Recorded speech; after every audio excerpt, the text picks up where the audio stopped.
Hello there.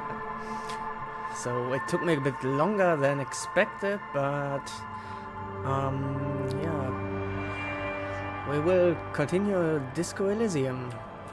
Took me a bit longer because I had like 3 copyright claims on the last Disco Elysium video or stream, and yeah, I wanted to get that cleared up. Now that the whole situation is yeah, cleared out, claims are dismissed, let's continue. So where were we?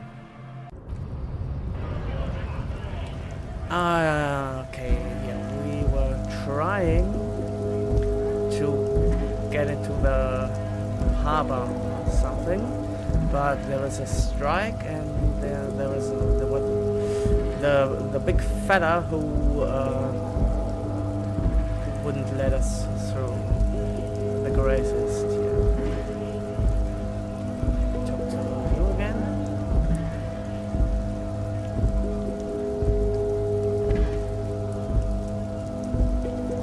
Hola, wandering man.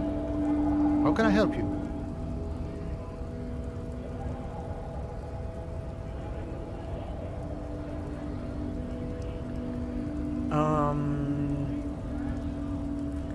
But I had a voice for Mr. Detective No Name. The measurehead thing didn't go well for me. Could you help me with that somehow? Sorry. Busy surveying the situation. I'm sure you'll figure something out. Fuck You guys you. have all sorts of gadgets these days. Wiretapping, telescopic batons, futuristic circuit bending to infiltrate harbor machinery. Maybe you could even knock that Kowalson crane over using some remote controls. What? I don't even have a badge or a gun. Or calling in tactical air support. You guys have air support, right? Pretty sure we don't. I get it.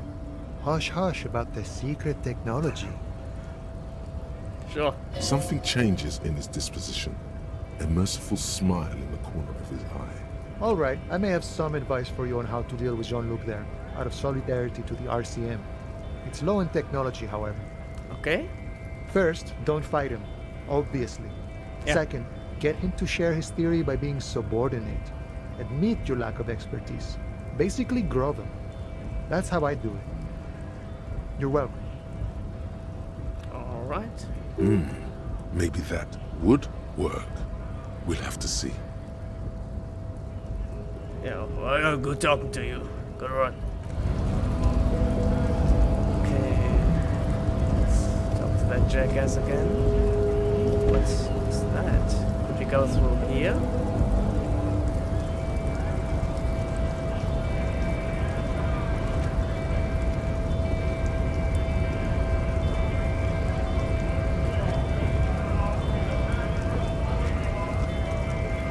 Where are you going?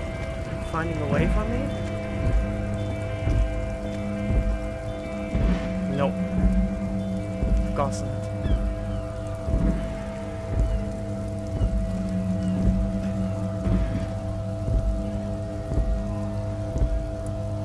Let's see if we can find a way.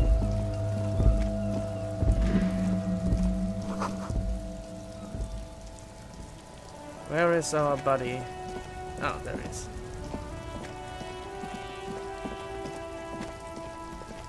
Oh yeah, there is the music that's got copyright claimed.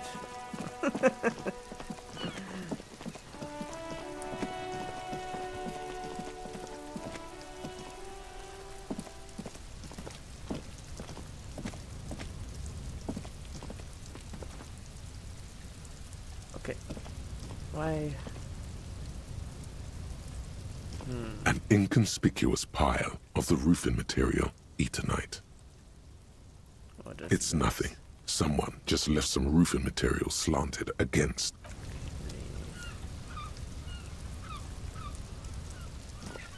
Must be.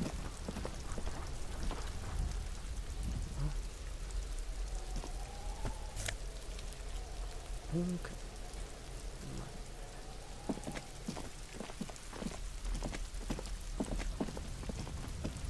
Okay, so there must be a way through here.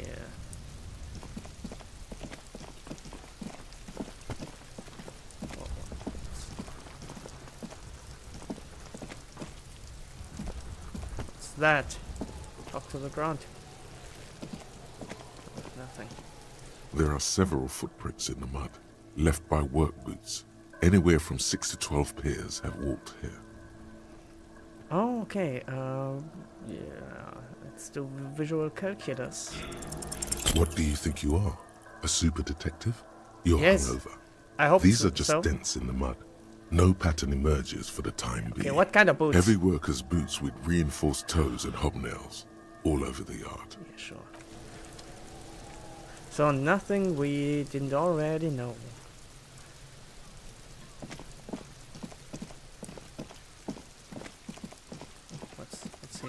Let's see. An old call box with a matrix of push buttons lists all the companies in the East Delta Commerce Center. Okay. Yeah, sure, let's click on one. An off-key melody starts playing after you ring the doorbell. Then a woman picks up the receiver. Kuno, please stop calling here. Grown-ups don't have time for your stupid games. Who's Kuno? This is the police. Oh, I'm sorry, officer. I thought you were... But the doorbell is broken, and the bookstore shouldn't even be on the list anymore. So I can't help you. Please don't call here again. Thanks. Sure. A single beep indicates that the line has gone dead. Let's try you. You ring the doorbell, but no one answers. Just seeing the words Andro Orlando gets your hackles up. Its very existence is a threat to your masculinity, to say nothing of your hair. Okay. Let's check the gym. All you hear is static, but no one answers the call. You wait for a minute or two, but all you get from the call box is silence. Okay, Nope. let's leave. Oh, that's trash. Maybe there's some money in the trash. But I don't have a bag. Hello. Hello, sir. Step right in. The store is open. Hello. Are you interested in a new and exciting book? What kind of store is this? It's a bookstore, sir. We sell books, postcards, and some board games. It's called Crime, Romance, and Biographies of Famous People. Okay. Whoa, whoa, whoa, whoa. Hold your horses, little girl.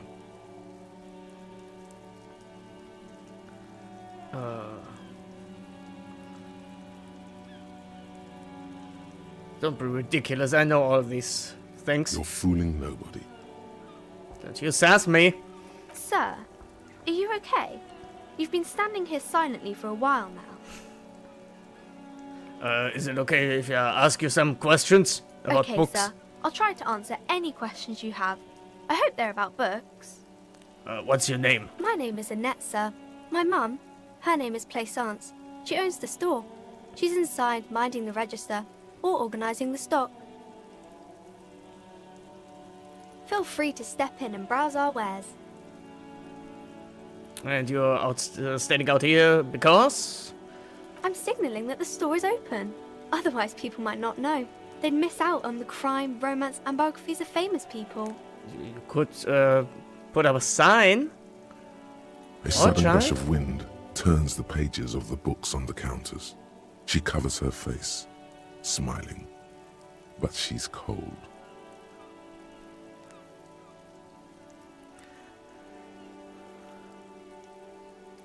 I could help by brutally dismantling the free market. Thank you, sir. I'm glad to help Mum out with the store. What's this crime business? Crime fiction is about murders or burglaries or things like that, and the work of a policeman or a private detective who's trying to solve a crime and catch the criminals. Why would anyone want to read about crime? It's exciting to people, I guess. They get to imagine dangerous things, and it's kind of like a puzzle, where you can guess who the criminal is, or how the good guys are going to catch him. Well, but I'm a policeman. You don't look much like a policeman. I know. I've heard it all day. Well, what does a cop look like then? Didn't mean to offend, sir. Sorry, sir. It's just that you don't look like Dick Mullen.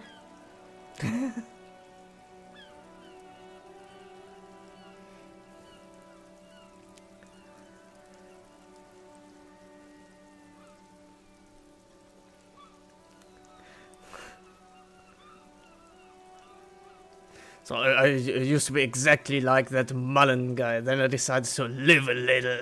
What's that mean? I don't even know. Cut loose, raise hell, blow steam. Get so drunk I lose all my memories. And everything's better now, sir? No. Why is that?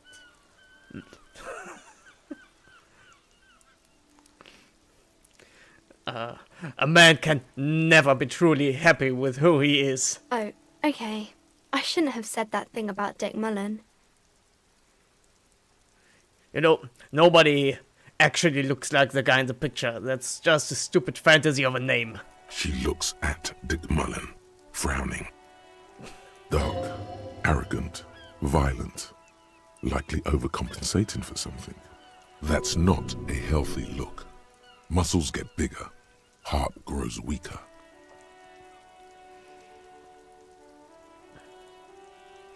Muscle training is flower arranging for men. I bet he thinks he's real manly like that. He isn't. It's just unhealthy. She examines the picture closely. The Vespertine detective exhibits few signs of health or unhealth. Poor vitality is no way to cop, little girl. I could take him down easy. Sure you could, sir. He's just a fictional character. He's no match for your strength. Exactly. Maybe you can show me some real police work, sir. Like in the books. Okay, sure. I'm going to police right now. The girl keeps her hands folded, hidden. Why is that? Hey, why do you keep your hands folded? What do you mean, sir? She knows where this is going. You don't need to be worried. I'm here to help.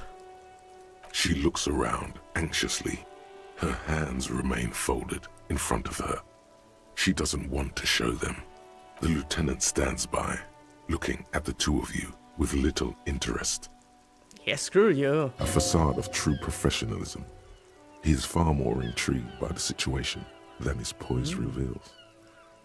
It's okay. She brings out her reddened hands, her nails frayed, nearly chewed down to the flesh. You bite your nails. And you knew this from me keeping my hands folded?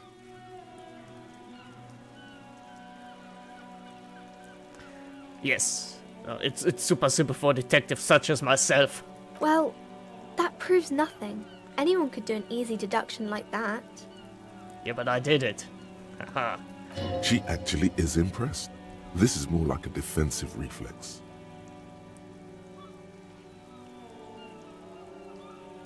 You think so? Fine. Do better. Deduce something about me.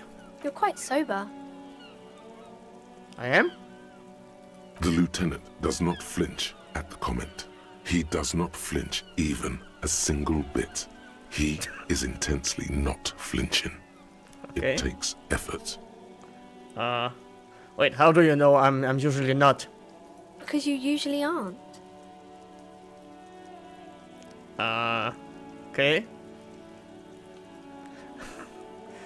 And I'm having a grand time. I sure hope you are, sir. There she stands, swaying Skill on points. her feet, assaulted by the early spring breeze. She smiles at you. The whole situation suddenly feels familiar, somehow. Oh, okay. So, what am I missing here? It's the deuce. Because you know each other. She's been talking to you so openly because you've talked before. Oh, okay.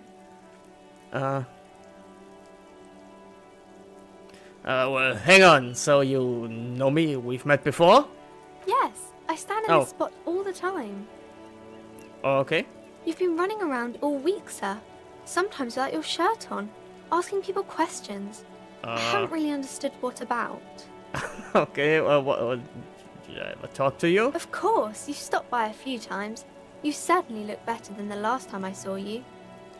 What do you mean? Better, I look like shit. Yeah, but you don't have party eyes anymore. Party eyes. Yes, of course. That makes sense. I'm not surprised children have seen you running around with party eyes on, he thinks. Not at all. Party eyes? You know, like a cat in the dark, all big and wide-eyed. It certainly looks odd on a man. The swiveling eyes of a loony drug addict. That is what she meant. You were probably gurning too. Running around shirtless, completely drugged out. Yeah. Fuck yeah. You should Yeah. get some party eyes right now. Snap those sequins on you, boy. Does that mean I've been partaking in narcotics? Oh, baby, that's not what you have to worry about. Worry about the important thing.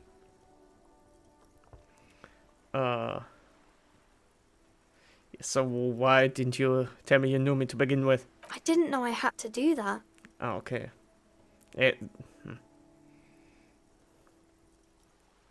Thanks, I've learned something about myself today. I'm glad I could help you, sir.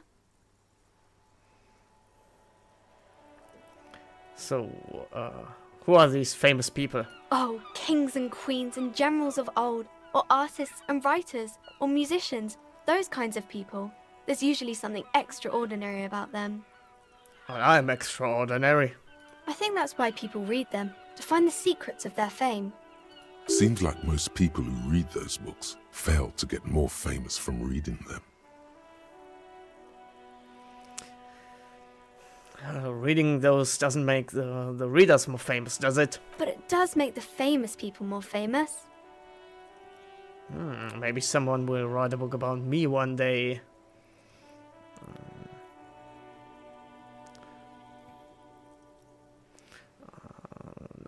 No. These famous people sound like a bunch of dogs. Annette's expression remains ever so helpful, but she doesn't say anything. Never mind. Okay, So, shouldn't you be at school? I do my studies at home at the moment. I have to help Mum keep this place running. Have to help her by standing in the cold? Isn't going to school more important than whatever this is?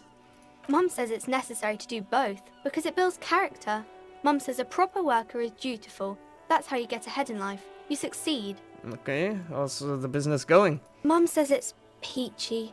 She was a little afraid at first. There's talk about this house being cursed. Oh, Behind her, the window has been boarded up. You sense the boards creaking, twisting for a second, and some kind of doubt in her tense shoulders. cursed in what way? Cursed in the way that makes them say that no business has ever really thrived here, sir. That they all go... Ass up.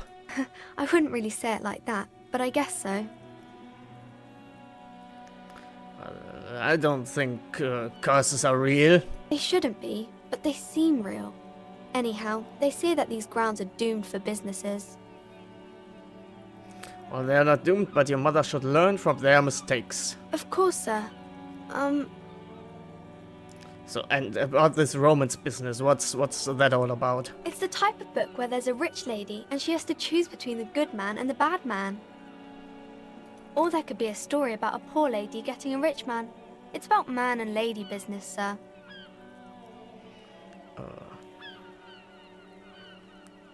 What about when everyone is poor? That's really not a proper romance story. That's more like everyday life. Well, sometimes you have to write about real life things. Not in romance books, sir. These are about nice and pretty people, and everyone is happy in the end. And what about a book where the man and lady business doesn't work out at all? I haven't read many of those. Maybe you should ask Mum. Maybe I will. I'm sure she can help out. That's Anything enough else you're romance for curious me. about? Maybe some about other books? Yeah, alright, I'll see you around. Bye! What's that? Because a rose, a pistol and a half-naked dame on its cover. On the cover stands a very muscular man surrounded by flames. Just a bunch of books.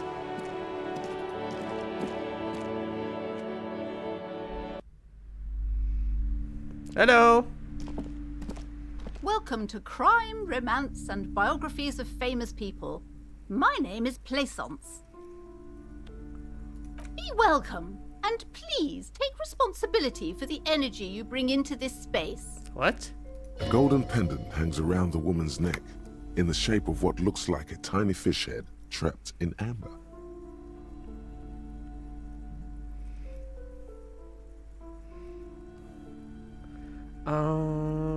A curious pendant you're wearing. Oh yes, helps to have an anchor in these times. Okay. So, before we go any further, do you have any cash for me? I will give back to you, I swear. Sir, don't be ridiculous. I certainly will not give you money. I would be doing you a grave psychic disfavor. Yeah, well, just kidding, just kidding. One has to earn one's success, even if one is a police officer. Handouts are nothing but manipulation. All they do is make you dependent. Yeah, screw you. What is this insolence? She misunderstood.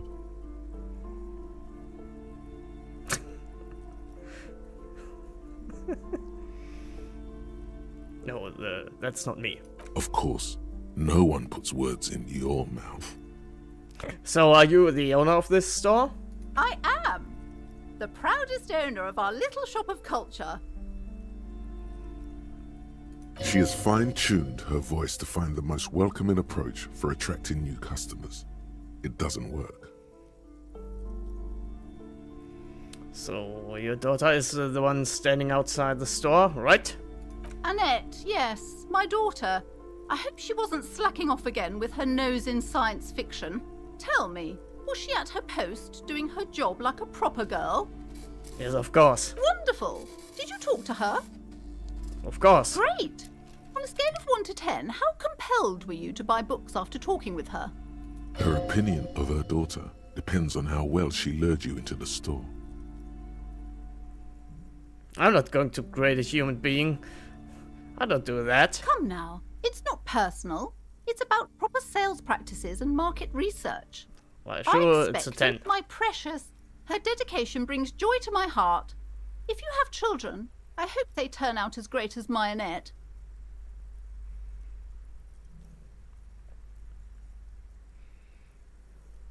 I'm here to dismantle the free market and abolish slave labor, child labor. You must be kidding. There's nothing like that happening. Depends. How much do you pay the kid? Good sir. What does a young child do with money anyway? Well, it is No, slave labor. I save it for her Anyway. as a fund. She's securing her financial future out there. Slap the cuffs on her. Well, I formally reprimand you for your corrupt activities. Oh, of course, officer. Good work. Are we done with the jokes now? Nope. Yes, we've had quite enough fun here. Right. The way you're handling her strikes me as wrong. Mind your own business, sir. In our society, people don't get to tell each other how to raise their children. It's none of your or anyone's business.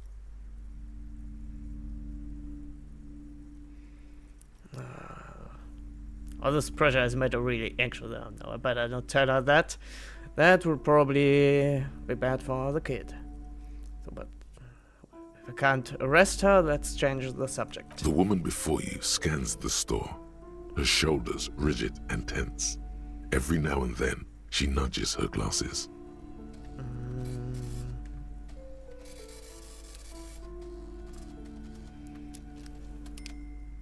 Well, the girl outside mentioned this place is cursed. Cursed? Who said that? Annette? I will have a word with her. This place is not cursed. It has a robustly magnetic energy. Good for commercial activity. My business is thriving, sir. Mm-hmm, sure. Doesn't feel like it's thriving. Feels ghostly. So, what if I want to buy a book? Then why are you talking to me? Everything is on the shelves to browse. Don't you feel compelled to buy anything? No. She smiles and nods, seemingly relieved. All of the pressure has made your daughter really anxious. Don't you pressure her again. God, I've told her not to do that. It's disgusting. And I told you to mind your own business. Clearly, you have no idea how hard it is to raise a girl in this economy. I will surely remember your face when I dismantle the free market. This economy is a mysterious force, like cosmic weather. Mysterious and harsh. I don't think she can do anything about it. She can, if she has enough willpower. This is what's called growing pains. Life isn't easy. Life doesn't give breaks. Come on, ma'am. It's obvious she can't do anything about it. You are placing an unnecessary burden on a young child.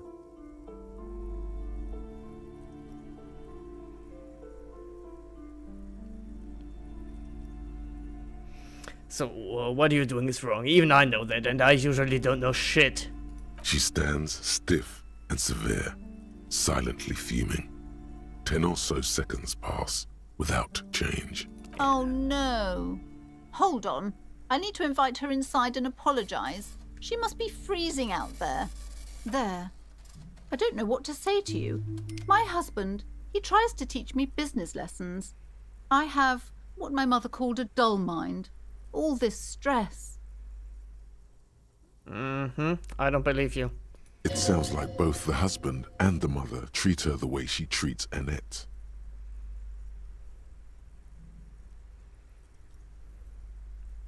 Not compatible. Yes, sometimes it's better to let people come to these conclusions themselves. So she told me she doesn't go to school anymore. She's been too busy helping me here. So she studied at home this trimester. This is a temporary solution, of course. Sure. I assure you, I of all people understand the importance of education. She will be back in school the moment the store takes off. Yeah, that store will never take off. So, is this husband of yours Annette's father? Yes, my husband is a successful entrepreneur east of the river. If only he were more involved in the business we're running up here. No matter. Soon we'll both be off for Grand Couronne. Right, what's that? It's a proper place to live. One of the most peaceful neighbourhoods east of Jamrock. You may know it for its massive housing projects. Most of the buildings are empty at the moment. It's a great opportunity to get ahead of the crowds. Better times ahead for sure. Okay, you want to move to the commie blocks, got it. So, your husband's also involved with the bookstore? He made the initial investment. Since then, he's been what you might call a silent partner. Yeah, he sounds like a massive shit. So, is she an only child? Yes, I'm afraid so. A real treat she is. It would be nice if she had... No, we couldn't have afforded more children, really. Not in this economy. Yeah, of course, the economy. Exactly. Alright. The woman looks aloof, her features much softer. Occasionally she glances at her daughter's silhouette. Well, I will keep my eyes on you, lady. But for now, farewell, book peddler. What's here? You see a set of tattered curtains blocking the way to another room. A strange cage-like trinket dangles from the curtains. It's curtains. Open it. Excuse me, officer. The back room is strictly for employees only.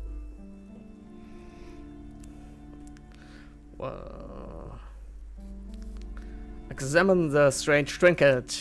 You see some kind of charm, an irregular polyhedron assembled from bones, sticks, and straw. What? Inside, a disturbing fish head with empty eye sockets. stares at Witchcraft! you. Aside from poking at it suspiciously, there is nothing else to do with the fish head charm at this time.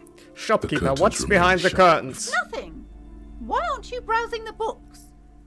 Don't you feel compelled to look at the books? What do you mean You compelled? ought to. Try to place a curse on me? Witch? Oddly enough, the more she tries to draw you away from the curtains, the more alluring they become. Pull it open. Just as you're about to pull apart the curtains, the petrified voice of the shop owner cries out once more. Sir, don't touch that. I told you it's off limits for the customers. Well, I'm not a customer, I am an officer of the law. Parapsychologically speaking, we're done if you decide to open them. I won't be held responsible for the consequences. It's too dangerous. Too dangerous, you say? She looks away, mumbling. Why is everyone always messing with the curtains? Why can't they just buy books like normal people?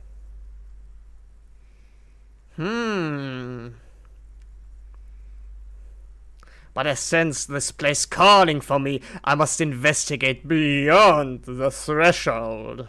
You do? My God, even more reasons not to mess with the curtains. Just step away, dear sir. Ma'am, I am a police officer. I need to get in there. Why? It's not like anyone was killed there. Well, until now I didn't think anyone was, but now I do. I'm sorry, I don't mean to be so impolite. Just please don't go there. I can't allow that. You'll only make things worse and unleash the powers. Powers? This is about this curse business you're afraid of? No, it's just a storeroom for the employees, I told you. Now please step away from the curtains. You can't stop me. I am the law. No! Please just talk to me, officer. Come here and let's talk this through before you decide to do anything extreme. Lies. Rip them open, we say. There is something mysterious about the curtains. Be careful. Ooh, be careful. So you're telling me maybe spend my skill point?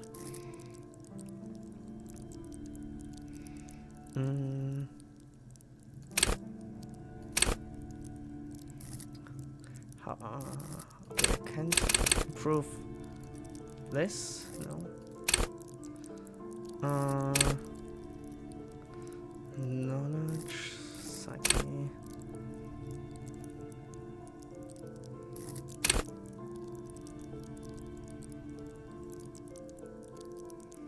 Hunches and gut feelings, empathy, authority, intimidate. Ooh. Esprit de compte. What? Charm. I think I'm not that much of a charmer. So.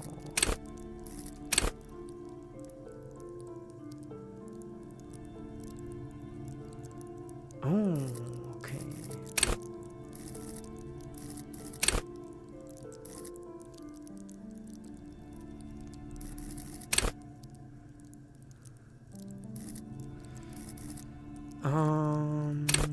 What's this?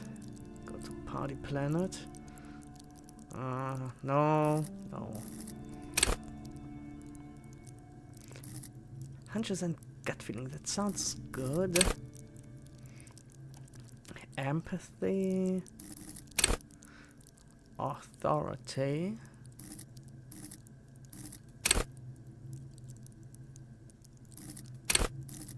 Let's go here. Yes. Accept. The Continue. curtains, tattered with age and covered in dust, hang before you, as if taunting you. So rip them apart, but this time for real, for real. You see a dimly lit room full of dusty furniture and trash. A doorway stands in the back, covered in dozens of scary little cage-like trinkets, your shadow looming over it like an omen. I warned you! You're unleashing forces beyond your understanding! Shut up. Any thoughts? Oh, all Yes. safe. That's good.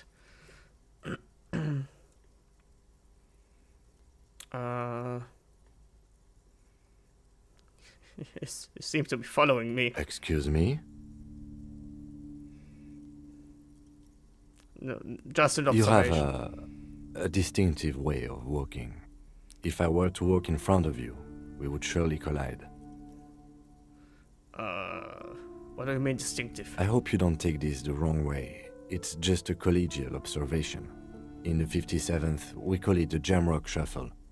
Officers from Jamrock's 41st Precinct tend to move a bit erratically. Okay. They say it's a scene-clearing technique developed by one of your lieutenants for gathering evidence. It's erratic, yet thorough. Prioritizes containers. Yeah, I'm thorough. Okay. What, containers? I don't know. Containers contain, I guess. I'm making assumptions.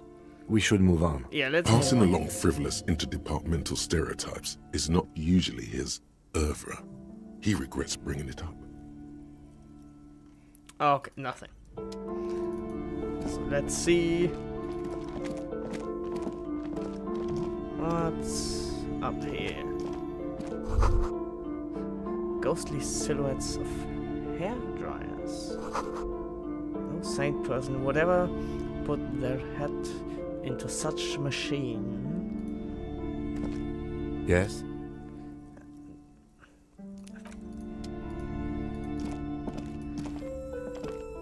A vaguely androgynous portrait of a man.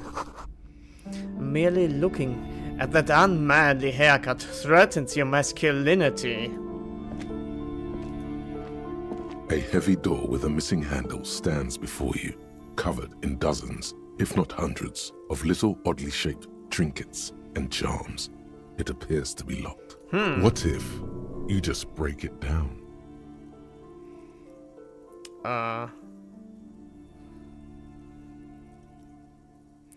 Maybe I should break it down, but not before I strategize, or just knock on the door. Only an echo. No one is there. Okay. Let's That's strategize. right. Take in your surroundings. You need to have a solid ground and a proper posture if you want to succeed. Okay, first check your posture. Steady breathing. Solid core. You've got this. With one shoulder forward, you're ready to smash into the door like a battering ram. Okay, check your The surroundings. room is dimly lit and littered with old barbershop rubbish. But the path to the door is clear. And what about the door? It's made of a solid block of wood, but it has stood there for ages. The hinges are old and coated with a carmine layer of rust. It should be doable. Well, but it might be doable, but I don't really see a reason why I should kick in doors right now. Well, I guess we will find a reason to kick this door in. Somehow leave.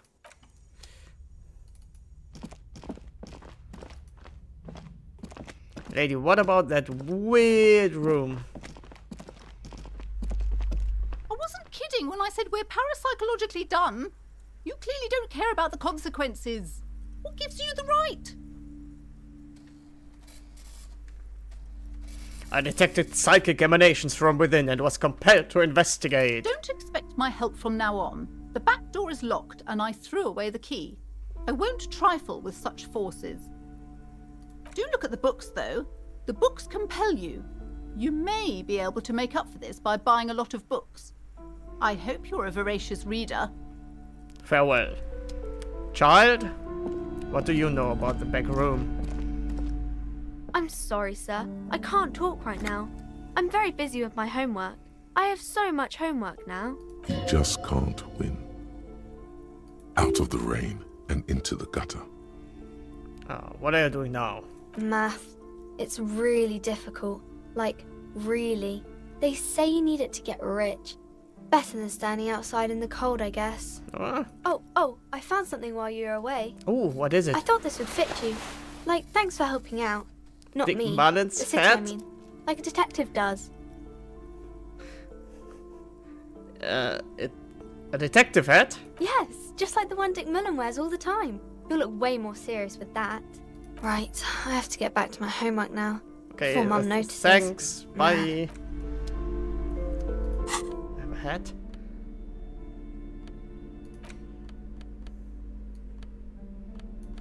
Hell yeah! Ha!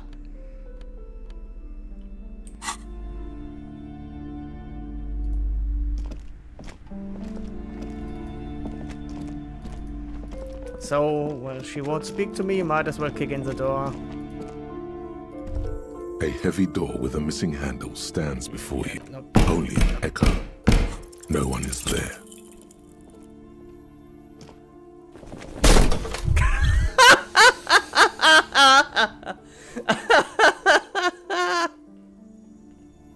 Ow. Shoot. Whose moronic idea was it to just run through the door? Don't you know that things like that hurt?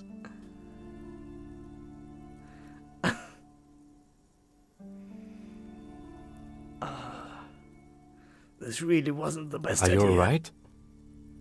This looked pretty intense and painful, I must admit. Yeah, it was. What is going on there? Are you really trying to break down the back door? No? I warn you, don't tempt the spirits, officer.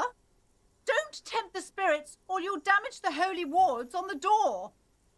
It barely looks like you've done any damage to the door, however. It's still locked and closed, covered in dozens of little charms and trinkets. Okay, I guess I leave.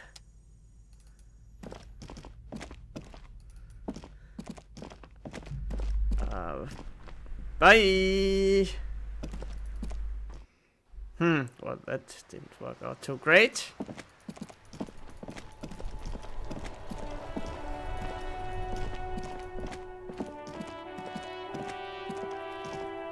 You see a set of tire tracks in the brown slush that covers the plaza mosaic.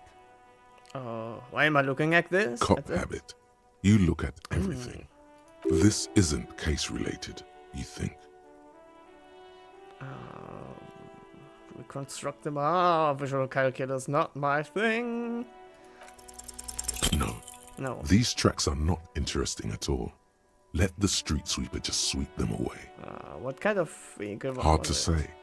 Your vision is blurred and you're having difficulty concentrating. Fuck it.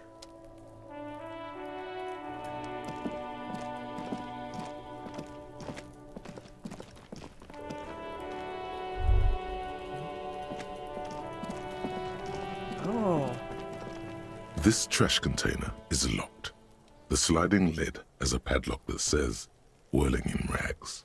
what? There's something in there, not necessarily connected to the case, but still. Oh, maybe it's my gun. Well, it is a container. Maybe you're prioritizing it. Oh, yeah, a container. Lieutenant, what do you think could be in there? Trash, food waste from the cafeteria. They lock these containers to keep the derelicts from flocking in. Could be evidence too. Then we should open it immediately. Mm-hmm. How do you get it? How do you get it open? Maybe We you could can. try using a pry bar. The one you took from my motor carriage, or... No, or pry bar. We might want to ask for a key from the manager of the Whirling in Rags. He probably has one. And he also has information. Sure. Whirling in rags. If you think so. Where is this place? Maybe it's here. In the letter box. An old call box with a matrix of push buttons lists all the companies in the East Delta Commerce Center. This button looks new, but someone has removed the name card. Nothing happens when Huh. This button looks new. It's probably not connected yet. Whirling in- nothing happens after you ring the doorbell. They don't want to talk to you. hear static from the intercom speaker. It sounds as if someone has picked up the receiver. Hello? but isn't. Anyone there? Yes, hello. This is Tricentennial Electric. Have you come to place an order? Yes, hello. Can you let me in? Or maybe try... Yes, I've come to place an order. My God. The lieutenant exchanges a look with you. Sorry? It's you. My God. I didn't think I would hear your voice. What? It's a woman, and she knows you. Your heart beats faster. Okay. No, something's wrong here. Are you sure she's talking to you? Who are you? Where are you? Michelle, just please. Sounds like a ghost. Wind blows through your clothes and you feel detached from your surroundings. Inside the building, a cold memory hangs. Why did you even call? I don't understand. You've been gone for months. I thought you didn't care. Hold on, tell me what's going on. What did I do? Ever since I came to work here, it's been different. As if my mind's been wiped clean. What? A spot of static overrides her words. When she speaks again, it sounds like she's submerged. It's so nice. It's so nice to be able to finally forget. Forget about what? She sounds like she's about to cry. The cold is deep under your skin, as if you were talking to someone who's 100 years away. Somewhere inside the building, water is flooding the cellar floor. Oh god, please don't cry. She doesn't answer. You said it was nice. What's so nice about forgetting? Silence. The only thing you can hear now is static and waves washing ashore on the bay. Fuck. You press the number sign on the keypad that terminates the call. 12 name cards on the call box read.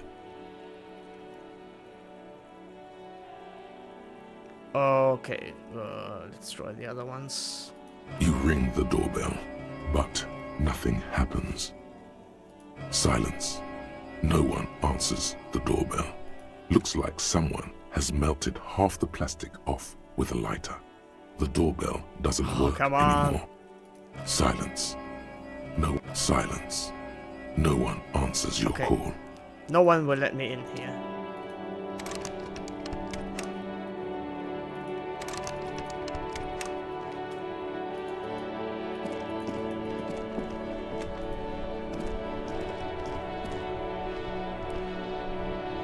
Okay, so what now? Maybe I missed something in my hotel room. Maybe my gun and badge. Oh, it's open.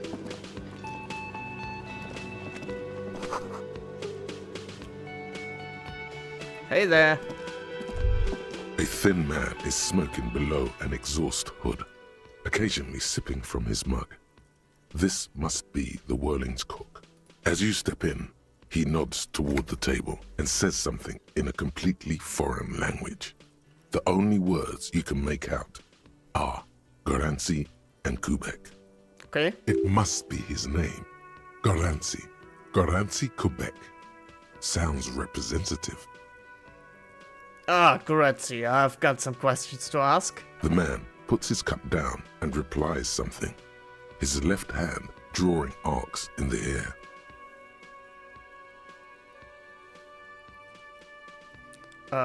You've got some impressive pots here. He smiles and bangs his ladle against each of his pots in turn. I don't think I need anything that's stay masculine. Aroma of spices, alcohol, and tomato hangs in the air.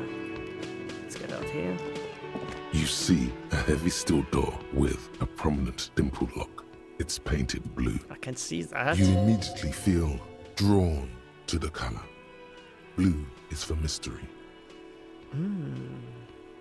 touch The the door. cobalt blue surface feels rough to touch. The stainless steel door is flush with its frame on every side. Try to push the door. The door but- does not budge. Okay, I will not run against this door. Wooden one didn't work. Wonder where it You leads. do? It's a door in the back of the kitchen. Why do you care where it leads? I'm drawn to this door. To its cobalt blue. It is quite pretty. I It suppose is. we could look into it as a side investigation. Oh, this door is a mega investigation.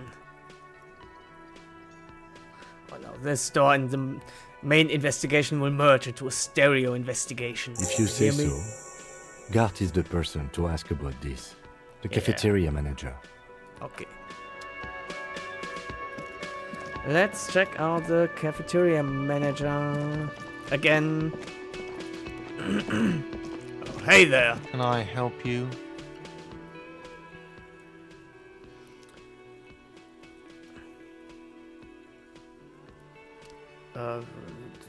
By the way, I'm going to sing karaoke here. Absolutely out of the question. Absolutely in the question. Oh yeah. First we find a sad banger. Then we sing this place to shit. Oh yeah. So here, the trash container, it's yours? Mine? No, it belongs to the Whirling in Rags. That's what I mean. Thank you for clearing that up. Why do you keep the container locked? Why? To keep the hobos and drunks out. That's why. And the neighbors too. They put their trash there and they don't pay for the garbage company. I thought as much. And are you the only party with access to the trash container? Well, yes. Us and the garbage disposal company. It seems a little callous, doesn't it? Something stirs in you. I wonder what this feeling is. Prod at him and find out. Doesn't it seem callous to you, guarding even your leftovers from the poor? Callous? What are you? Kras Mazov? Almost all establishments in Revachol keep their trash locked. The Whirling in Rags is not special in that regard. Okay, we need those keys. What do you need them for? Investigating. It concerns the case. Please cooperate. Just bring them back once you're done, please. Alright. I've seen something here at the Whirling Guard. A thing I need to talk about. What thing? There's a mysterious blue steel door in the back of the kitchen. Oh, yes, that door, sure. There's nothing mysterious about it. It's just a door. Do you know what's behind it? Do you have... No, I don't have a key. I don't know how to get there. And I don't care either. It's not like I've been wondering about it for 10 years. It's just a frit warehouse, probably. Or some boring storage space with a bunch of old junk and dust. Junk and dust. Sure. He's attempting to maintain an air of indifference. It's absolutely not convincing. I think you'd like to know what's back there. Fine, okay, a little. A little? Maybe But a my little job more? doesn't leave me time for wondering about one locked door in one of the cafeterias I manage. Yeah, one of the three. Let's not forget it. You're playing it up a bit. So, I haven't opened it. I have cleaned the whole place 100 times over, though, after the animals. And I haven't found a key, so good luck with that. Okay. I saw a sign that said the mess hall is reserved for the Union. What yes, does that mean? not the whole damn Union, thank God. Just the nastiest and loudest faction. They come here in the evenings. Dumb, unruly types. Think they're big shit. But they're good customers. They place big orders and always pay on time. Yeah, I know I owe you money. Don't have to rub it in my face. He hates the Union, but grudgingly recognizes its power over him. So he's directing his frustration at you instead. Retaliate. It's a shame you gotta suck up to the Union to stay afloat, eh? I don't. I'm simply providing a service, or really facilitating the offering of services to paying customers, and It doesn't matter. I don't have to explain myself to you. Oh, boo-hoo. We should find out who this Lord faction is, occupying the booth. Loudness means talkative, and we need info. How do we find them? We don't. We have to wait. They'll show up sooner or later. Men get hungry, even striking men. If not today, then they'll be here tomorrow. Okay. Something else I wanted to What? ask about. By the way, you should come back to this thing-based questionnaire if you see anything interesting in the whirling later. Okay. I saw another thing at the world. Another thing. Great. I love those. Well, actually, there wasn't. Yes? So, goodbye. Let's maybe check out my room. Maybe I find my badge and gun. Maybe talk to some people. Hello? The door is closed. Knock again. Still no answer. Try the handle. Still nothing. Okay. The lieutenant gives you a quick glance. He doesn't like where this is going. You should punch a fucking hole in it. Suppress. The murmur in your ears recedes slowly. Your breathing normalizes. Leave. What about this door? Yes? Okay, yeah, let's go here.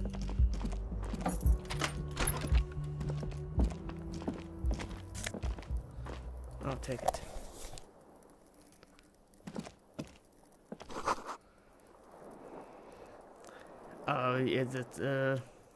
Don't mind the place. It was like The that bed is when I cold came and here. not particularly inviting, but it's yours. The sheets look awful. The option to go to sleep becomes available every night after 9 p.m. Okay. So I guess my badge and gun aren't here. Right.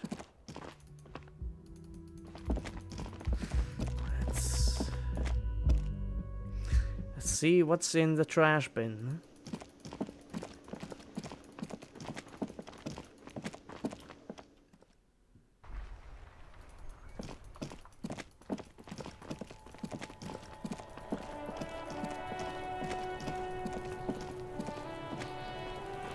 This trash container is locked.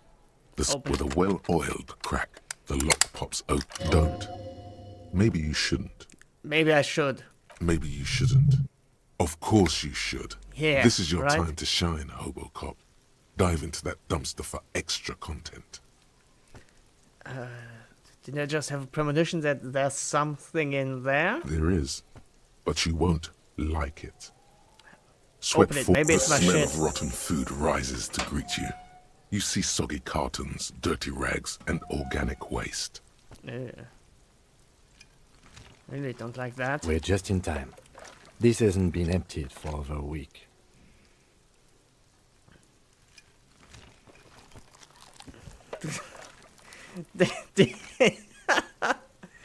Okay, dig in Hobocop style for extra content. Wow, an Armistice caliber 50 knock cannon, half wrapped in paper tissues. So shiny. Where? I can't see it. Never mind. Look at that fat string of archipelagon pearls snaking amidst the banana peels. And is that Cordon Electric's preamp with Electra F2 tubes? It is. That catches quite a price. We're talking 12,000. Easy. Unless you're into hi-fi yourself. I'll sell it. No, you won't. Because none of those things are real. Oh, They're shit. not actually in there. All you see is food waste and crisp wrappings. There must be something. All you see is a broken mug with a racist depiction of the yellow man frolicking in saffron. An antique? Only in its social sensibility. I'll take it. Okay, look under the You boxes. see milk and egg rest with one broken egg in it. Some pasta wrapper. Picking up the soggy packages somehow feels familiar. A box falls into pieces in your hands. Batiste Soleil cereal. There are plastic pasta packages below. And turbo noodles. Nothing of note, however. Okay, pick up the racks. Among the threadbare kitchen towels, something catches your eye. A pair of denim trousers. Get him. As the legs of the slime-covered jeans begin to unspool from the garbage, a rank corpse smell fills the air. Okay. The victim's clothes? Cadaverine odor is faint. If these belong to the deceased, they were removed when he was still in the early stages of decay.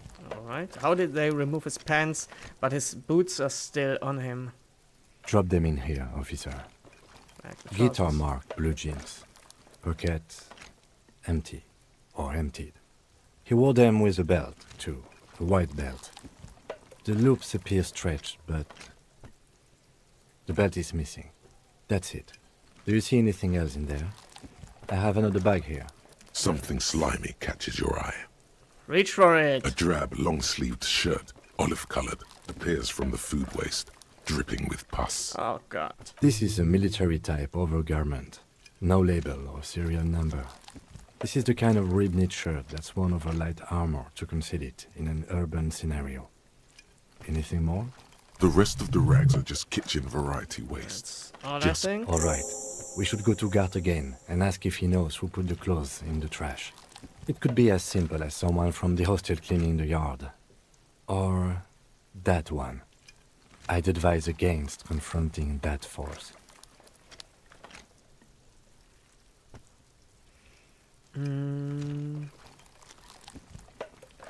You think someone from the hotel might have been involved? Not really. All we know is the victim's clothes are in the trash. The lid was locked and his establishment had the key. It's just a small loose thread. Yeah, we need to talk about the kids again. The fuck's he on about? Kids? You hear that, Kuno? He thinks you're an infant or something. You are. See? Okay, maybe The not. lieutenant nods, then looks back into the trash container. Yes, search the food waste. It's Yeah. just organic waste, cold and slimy on your hands. Apple and potato peels, mostly. Unidentified sludge, and the occasional chicken bone thrown in for good measure. But hey, nothing. It's nothing. Nothing more to see here. Alright. What's this? What? A blue piece of plastic sticks out from the apple peels. It's shiny. Looks like the corner of something. Peel out. Something larger. A clipboard. A blue plastic clipboard with moist papers hanging from it. They look badly damaged, but you can still make out forms and notes, written in a man's handwriting. Alright. Officer, is that your paperwork? I don't know what this is. It is. Look, the plastic has the RCM street grid on it. You've even got an autopsy form in there. If you don't mind me asking, how did this get in the trash?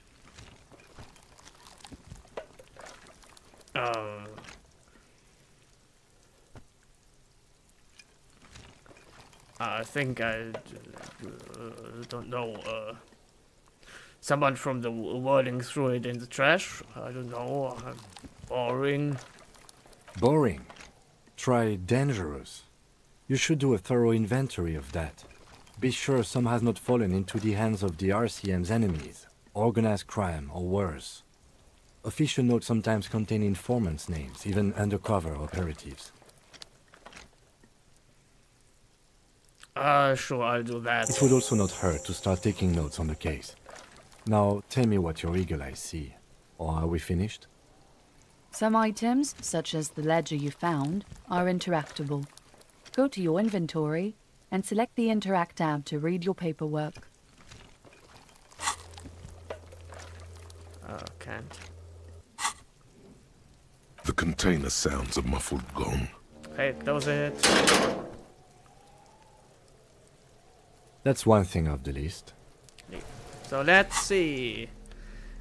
Interactive stuff. Oh.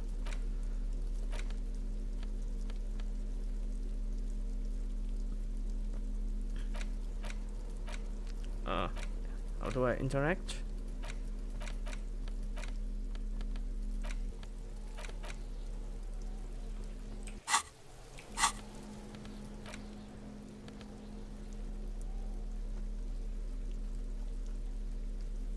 It's just a racist mug.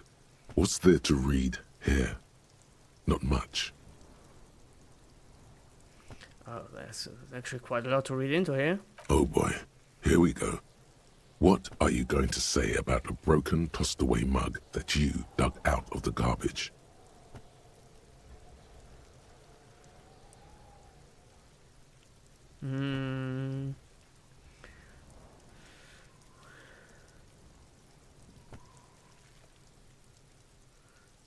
So, this mug is an example of prejudice. I'm going to use it as an example of what not to do. But it was in the trash. Why not just call it out when you see it? Or do some volunteering work? Just finish your case, detective. Alright. Okay, this... It's the ledger you found in the trash. A pitiful cabbage of white and yellow papers hanging from plastic board, barely held together by a metal clip. This sad display is made complete by the faint smell of urinal cleaner. Anything else? There's a piece of toilet paper, or is it cleaning tissue? No, it's toilet paper, desperately sticking to the back of the blue plastic clipboard. Oh, that's gross. It's a metaphor for you. Yeah. Below the pathetics, terror. Do not look into its blue heart. Inspect the clip. An aluminium block runs the width of the board, biting down on the paperwork. Its crocodile teeth are the only thing keeping the papers together. A regular pencil, the tip worn down to nothing, has been attached to the clip. Run your fingers across the aluminium. The surface is interrupted by a silvery sticker. It's rectangular, sparkling with iridescence. You don't know how you didn't notice it before. Lieutenant, is this one of these hologram watermarks you mentioned? What? Yes, halogen watermark used for adding information to RCM property. Oh, okay. What what kind of information? It depends. Aside from an anti-counterfeiting stamp, mine has my station number and address. The information varies by date of issue. How many years you've been on the force, he's thinking. It'll have that. Oh. How can I read it? Any capable light with the right wavelength will do. Okay, for example. All RCM vehicles have headlights designed to reveal halogen watermarks. Mine too. Cool. This means you can read the watermarks if you just turn the lights on. Oh, that's good. Okay. While a bunch of sodden papers sag from the clipboard in your hand, it's a sorry sight. Okay, let's browse the white papers. They're not exactly white. They're yellowed in patches by sunlight and alcohol, Yeah, and covered imagine in so. dense blue handwriting. Ink escapes into watercolor patterns, reaching its tendrils across entire pages. The paper itself is checkered with faint red lines, forming short paragraphs. Continue. Once in a while, there's a red stamp that exclaims, "Case files commit to paper." The case files themselves are plenty. You count more than 100 sodden, crumpled up, earmarked pages falling apart in your hands. They appear to be sufficiently organized and extremely dense, if mostly illegible. What's in there? What are they about? Work, strife, poverty, the Jamrock Quarter. These are handwritten logs of investigations dating back to January 51, this year. The exact number is hard to estimate, due to missing pages and an odd naming convention. But there are at least 20, maybe 30 cases, undertaken, not completed, mind you. Of course not. It's the middle of March. You have attempted 2 cases a week on average.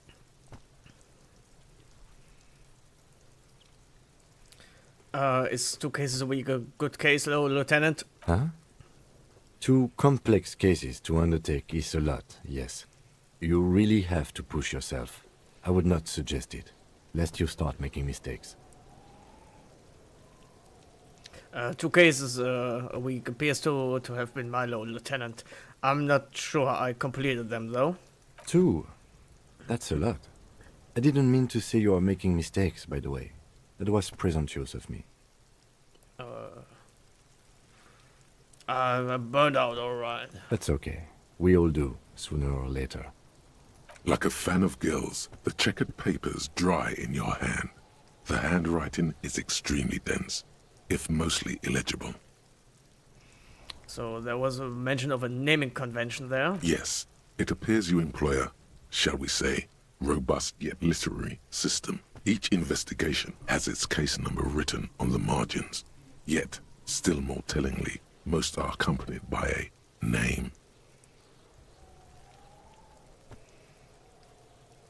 Okay, oh my, and they're written in capital letters too. Yes, all caps.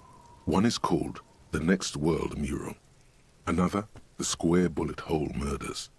Another yet, The Unsolvable Case. More? Others appear more light-hearted. The guys on a couch in an unexpected location, and the murder at the Ukar parlor.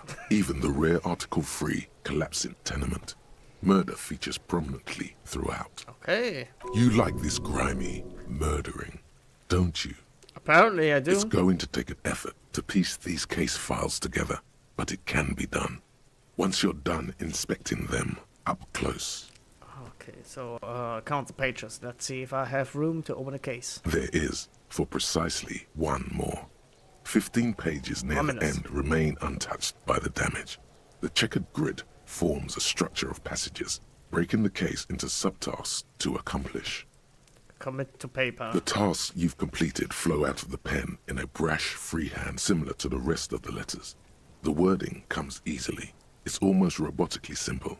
A language developed for mental rigor and simplicity. Inspect the victim's body. Get the body down. Interview the cafeteria manager.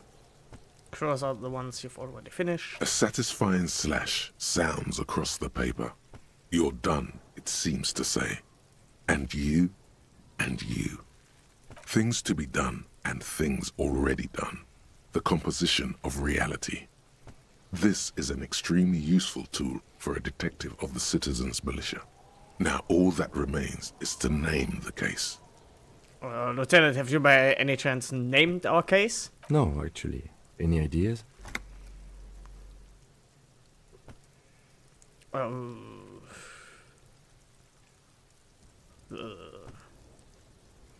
The Setting Sun. Okay.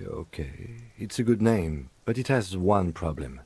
This case has nothing to do with the setting sun. At all. It has nothing to do with that, so... Something more concrete, perhaps? Do you have something concrete? Mundane, usual? Usual is boring. We don't do that. The Furies are at home in the mirror. Furies? Yes, well, I don't know. I have to be honest, I'm not experiencing the internal strife that it refers to. And also... Could you make it less poetic somehow? Just a normal case name, you know? Think, what would that be? A good normal name. Okay, the Hanged Man. Great, that's great. That's actually what I was thinking too. The Hanged Man. Good, strong name. We have a very good name for the case now. Awesome. I'm going to start calling it the Hanged Man. It's good we sorted this out. So, Kim, all my cases employ naming conventions similar to what we used on ours. Yes, how very childish of you. In your and my defense, almost everyone in the RCM uses the titular system, in addition to the official alphanumeric. What's that? It's a holdover from the early days of the RCM, right after the revolution, when the organization had little idea how to do things. It persists in an unofficial capacity. Officers use these titles to refer to their work among themselves. I seem to have named the case the Square Bullet Hole Murders. Again, in your defense, I seem to have named one the man with the hole in his head. That was a real person. His death was real. Still, I named it that, to amuse myself. It sounds kind of boring. I pray his loved ones never find out. What happened Rail to him? spiked through the head. He died. It was a workplace accident. Okay, I'm done inspecting You these. don't exactly close them, so much as distance yourself from the smelly papers. They're a little further from your nose now. So, okay, browse the yellow papers. In the back, you see thin, translucent copier paper. Some neon yellow, some bright red, all covered in boxes, like marching armies. These look like official forms, waiting to be filled Oh out. no, paperwork. I don't want to. Then rip them from the binder and hand them out, according to type of form. What types of forms are there? 3. The topmost are misconduct fines, the middle ones are station calls, and the bottommost are field autopsy forms. Each is easy enough to make sense of. Okay, field autopsy. A dozen pages of thin copy paper, bright red in color. You see the parameters of a deceased human form, waiting to be filled in. Age, sex, condition of internal organs, color of the irises, predation marks, condition of sexual organs. Oh, station call. These are quite sinister in turn. They give a date and time for the person to appear at the specified precinct police station. Below the call are the criminal charges you risk by not appearing. Okay, misconduct fine? A monetary penalization ranging from 20 to 250 real. Severe cases allow for 1,000 real, but that requires special paperwork. The details of issuing these fines are spread out over the rest of the fields. Alright, enough of these. Yes, all that remains now is to fill those forms and hand them to people. Fines for wrongdoers, interview requests for bad guys, and field autopsies to dead guys. Alright. What delicious power hid within this pathetic mess. You feel better. The rest of the stinking cellulose is much worse for wear. Being sandwiched between the board and the rest of the paperwork must have spared the fragile copier paper. Inspect the toilet paper. It's just toilet paper sticking to the back of the plastic clipboard. You can take it off if you want. Take it off. Still wet, the toilet paper peels off the plastic easily. All you have to do is shake it off with your finger and voila! The ledger now looks marginally better. Yay! Okay, smell the ledger. The acidic stench of rotting food is rubbed off on the cellulose. It now forms the base of the experience. This base surrounded by a faint air of spoiled meat, the stuff of death itself, and then sprinkled liberally with the citrus zest of toilet cleaner. Oh, great. Arson, petty theft, spousal abuse, handwritten logs on investigations dating back to January 51, stamped case files, commit to paper. These are the last couple of months of your life. Okay. You so- don't exactly close them, so much as distance yourself from the It's proving to be fuck. harder than expected. You just don't have the intellectual rigor to patch the quilt back together. Well, Try that again. sucks. It's Not a made good of one. dark blue plastic, hard enough to beat someone to submission with. Great. The edges are rounded, however. The U4 size board feels thick and heavy in your hand. Light shimmers on its wet surface. On the back, you see the embossed letters, RCM. Buddy, what did you say the color system was? Oh, no, what did you say the color was? Blue. The blue heart. Don't look into it. Wait, what?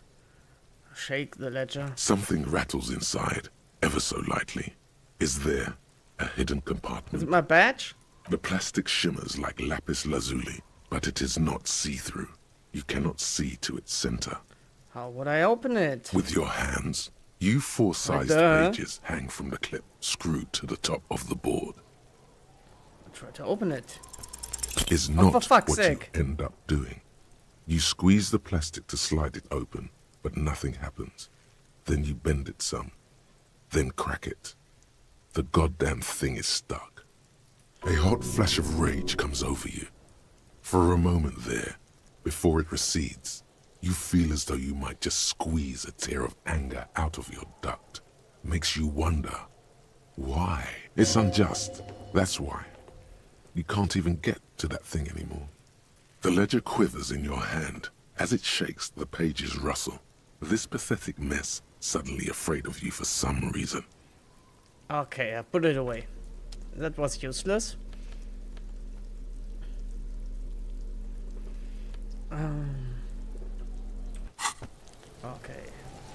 to the fucking kids. Hey, stupid kid. Can't believe you didn't take the shot. Fucking coward. Waved a gun like a clown.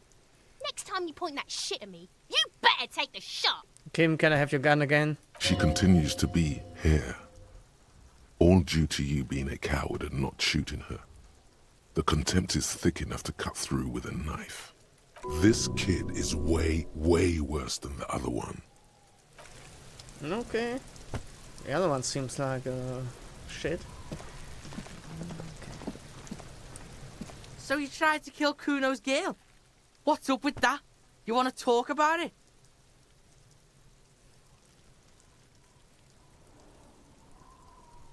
I think we've all moved past that now.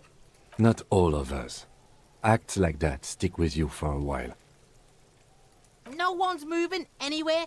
Do this shit again, and Kuno's gonna climb in your room at night with a knife. Alright. Kuno knows where you sleep. The pig who fucked his window up. I'm gonna climb in through that balcony. Put the fucking knife in you. Yeah. I've been in your room. But you and Kuno are good for now. Pals. Shoot that shit at Kuno. Let's have a jolly time. You don't threaten me. One word out of you, pig shite, and you're locked out of the Kuno experience forever. You hear me? You hear the Kuno? Can I please kill that one? No, you don't need to ever talk to these little shitheads again. It's much more important to prove to this kid you're a man. A big man.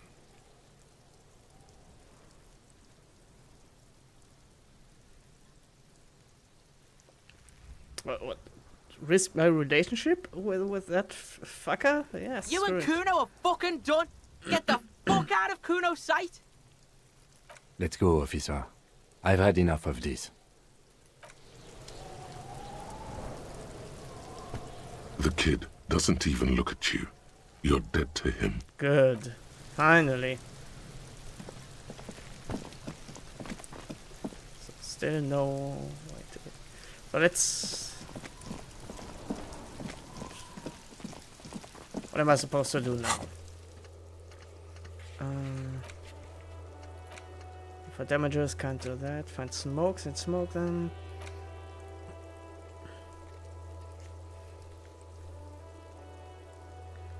Okay, so yeah, maybe I'll just stumble over it. Ask around. Who made the call? Ah, okay.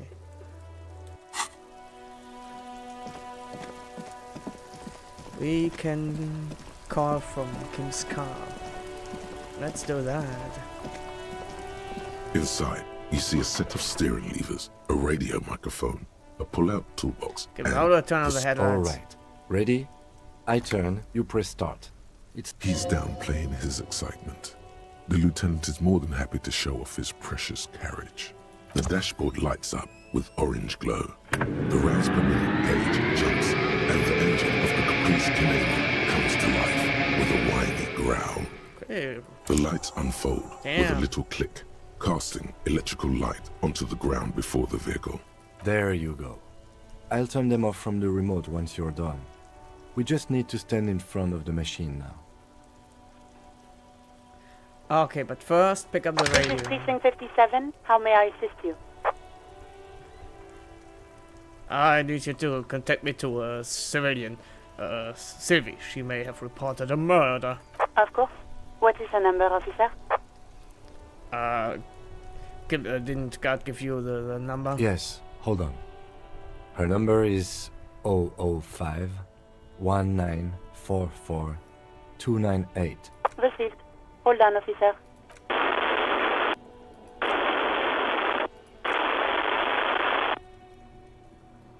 Lieutenant Kitsuragi slowly begins to tap a little rhythm with his right foot.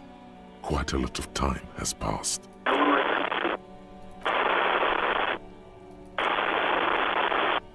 Officer, I have Sylvie Malaika on the line for you. Well, finally! Yes, hello? Hello, this is the police calling. I have some questions for you about your last days at work. Or maybe we go, Sylvia, I believe we've met before. This is me, a detective from the Warning in Rags. Oh, no, let's be a bit more official. Oh, right. Hello, officer. What can I do for you? You can hear resentment in her tone. She's not thrilled to be talking to you again. I wonder why. There is no resentment in her tone. She wants you to ask her out. No question about it.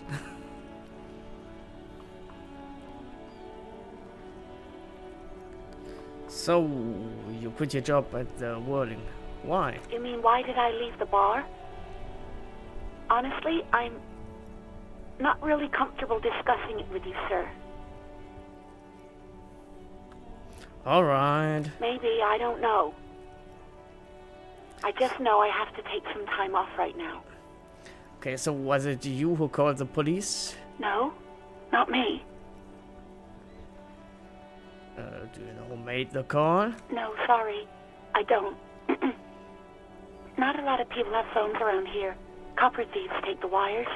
People don't have the money to have the cables put in again.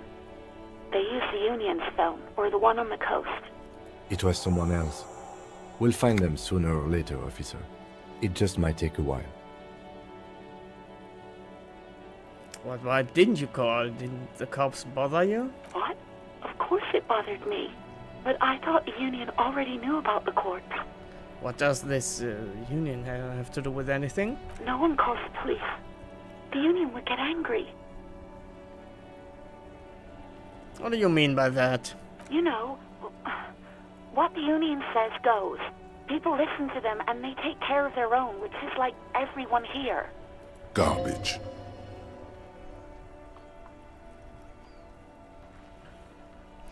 Wait, Kim, she's speaking Legally, the truth? no. In reality, yes.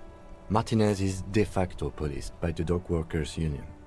Words are not necessary to feel the lieutenant's discontent for the situation. I see. Maybe there's something else you can tell me about. I don't know what to tell you, officer. Next question. Yeah, go on. Do you know who put the victim's clothes in the trash? No, I don't know. It wasn't me. I haven't been out there since. I was terrified of the stench and the corpse. Have you seen my badge? Yes, I know who you are. You're a police officer. The law. Wait, no, my badge is missing. Have you seen it anywhere? Oh, no, I haven't, sorry. Real policemen have uniforms too, by the way. Where's yours?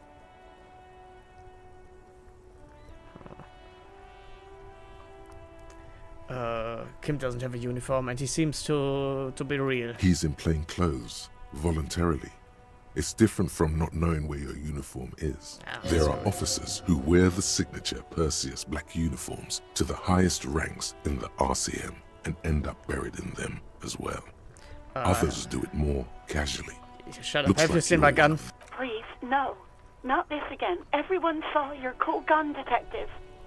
I showed you my gun. When did it happen? You were trying to impress some people with it. Everyone was eating and... Sounds like it's going to be bad. Do you really want to know? Yes, what did I do? You were waving it around in everyone's face, begging them to describe it. You said it calms you, and then you started making suicide jokes. Holy shit. It got pretty graphic. Some poor sod was trying to eat his pudding while you were screaming, spit flying, imitating the mercy shot right next to him. Spat some in his food. I don't think he touched it after. People tried to back away from you or even slip out of the door, but you screamed. I am the goddamned law, and you have to listen to me. You are all suspects in a murder investigation. Holy fucking shit.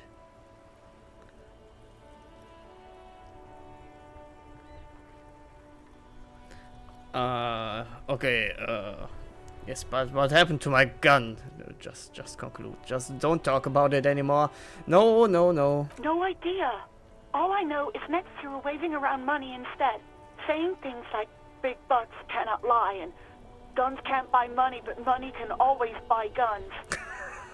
It almost looked like you pawned it, but believe me, I did not ask. Okay, do you know how my paperwork ended up in the trash? Well, you tried to jam it down the toilet, sir, clogging it completely. After I had unclogged the toilet and retrieved the paperwork, I threw it out in the trash, thinking you didn't need it. I am sorry about that. Anything else, Detective? Have you seen my policeman uniform? Uniform? I never saw you in any uniform. You had your things on. The disco things. Somewhere in a dank rental apartment, 2 police officers stand in the dark.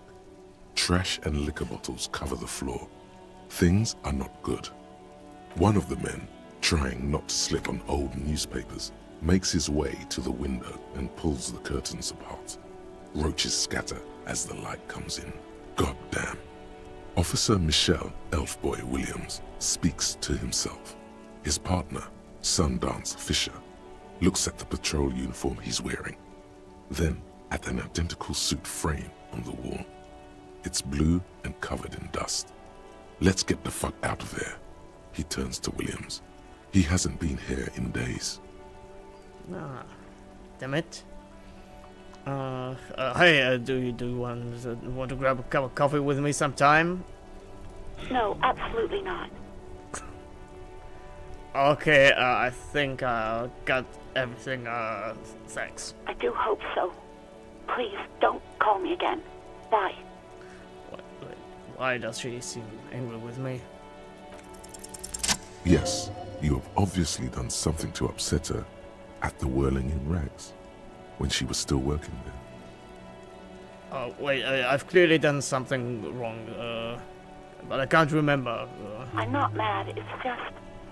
You were so drunk and so emotional all the time, and then the skua thing happened. It just made me want to quit.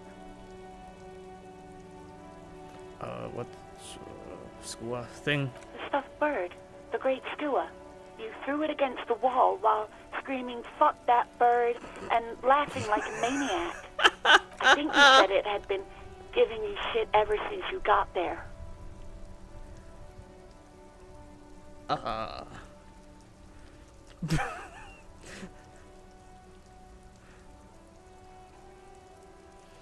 It sounds like me, alright. Didn't seem like you had fun doing it, though. So... Telling me I was the one who made you want to quit? Yes, obviously. You were the worst client I've ever seen. And I have seen so many assholes in this place. I've had sailors fighting, union guys grabbing my ass, kids stealing booze. Once a guy was glued to the karaoke machine every night for 2 months. But you... Well, you were worse than all of them. Honestly, you were getting borderline aggressive. Even about little things like not turning down the volume at 3 a.m. I even liked one of those songs you kept listening to on repeat. No more. I hate it now. Oh, hold on. What song was that? We Go On by the O.O. I can't listen to it anymore. You've turned it into a parody. Yes, sorry. Then there was your room. Your project. An experiment to see how bad it can get in there. I tried to send the cleaner, but you wouldn't let me, threatened to make me understand. I had no idea what you meant, and I don't want to know. And then you screamed something about being the most boring person alive and how everyone leaves you because you're just so boring. Oh, that's it. That's not so bad. And then I had to deal with your toilet. The one you clogged with police documents, causing water damage downstairs in the kitchen. Oh, come on. I won't even mention you waving your gun around, harassing customers, threatening to sing karaoke, threatening to kill yourself. Okay, I get it. I wasn't a very good tenant. No, you really weren't. You were simply the worst.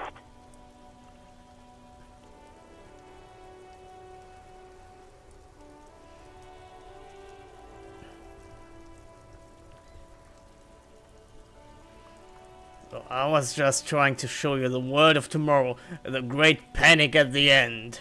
God, shouldn't have brought it up.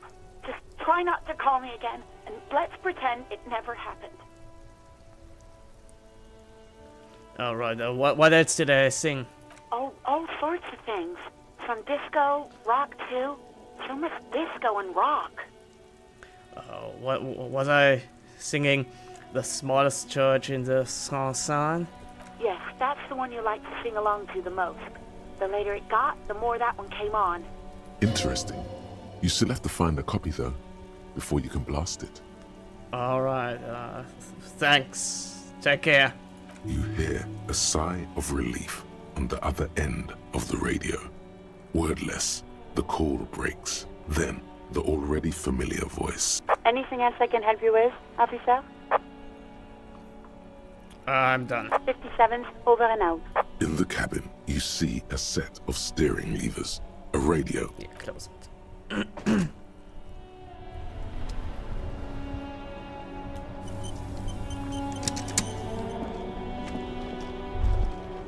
As you hold your ledger's clip under the headlamp, an iridescent hologram appears. A street grid and the veins of a great river. A familiar sensation washes over you. There she is. Revachol West. Around the borders of the watermark are dozens, no, hundreds of micro-perforations. Look at the shimmering street grade. The rectangular watermark is overlaid with the logo of the RCM, and yet the major arteries of Revachol are all recognizable. They shimmer in the Kanema's headlights. Wait. A rat brazenly darts past you and disappears amongst the stopped lorries. In the distance, a child somewhere shrieks. A woman reprimands her in a voice no quieter than the child's cry. In the middle of a broken plaza, in a cone of light, barely visible in the daytime, two men, one slim, the other sturdy. They are on the city stage, but only one of them knows his lines. Ah, Martinez. Where are we on this? Let me see. Right here. Seems like a shithole. It has its problems. But the perforations. There are many of them, and they are divided into 3 separate rows. Tally up the different rows. The first row has 18 dots. Not bad. Not bad for what? You don't even know what it means yet. What about the next one? The next is the longest. It runs all the way around the border, and then some. Count them. There are so many, it's hard to count. More than 150, at least. Maybe even 200. What about the last row? The last row has 3 perforations. That's it? That's it. Okay, what does that mean? Those are perforations. They represent your record as an officer of the RCM. They are your statistics, as it were. I should have guessed you'd keep a record. Officers often do. Let's take a look. Son, here is where we score your life performance. You better hope it's good.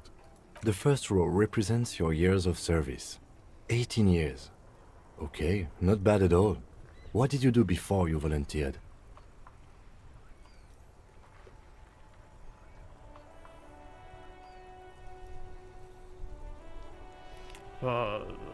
Wait, but 18 years I've done this. That's what it says. I might have guessed even longer based on your age. What did you do all those blissful years of your youth?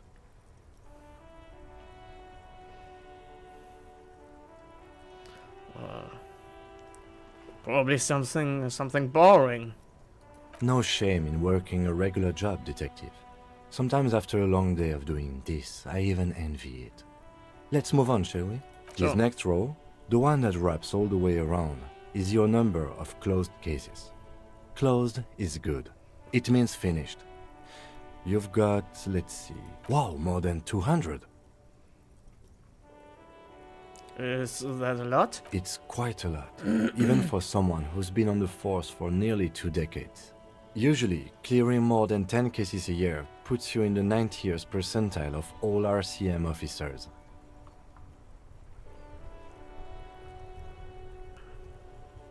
So, I was I used to be good. That's some sort of, I guess. Right. Those are your confirmed kills. You've got precisely 3 perforations there. Confirmed kills. That sounds pretty evil. A drink would soften that feeling.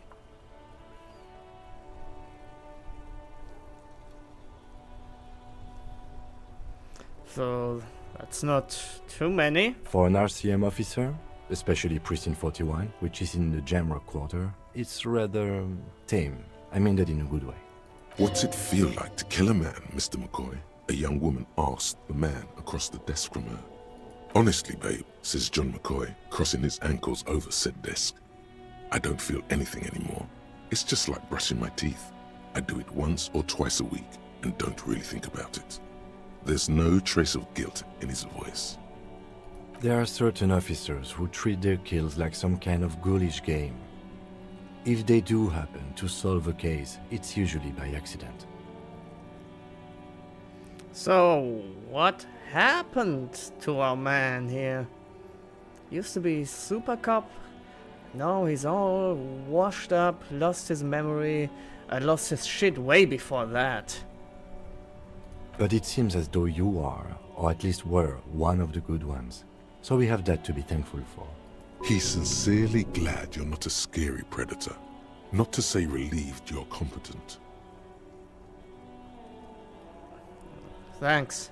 The lieutenant nods. Alright, let's go. Right. I'll go turn off the lights. You can now see your statistics on your journal page, to the right of the task description.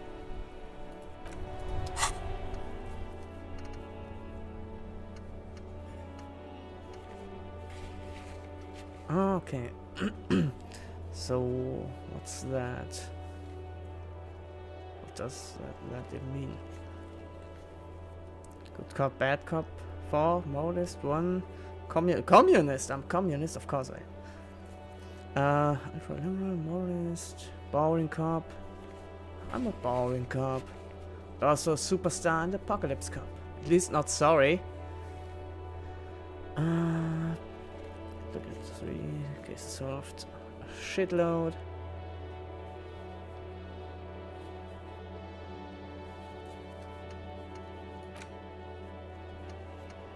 So, find a way into the secret passage.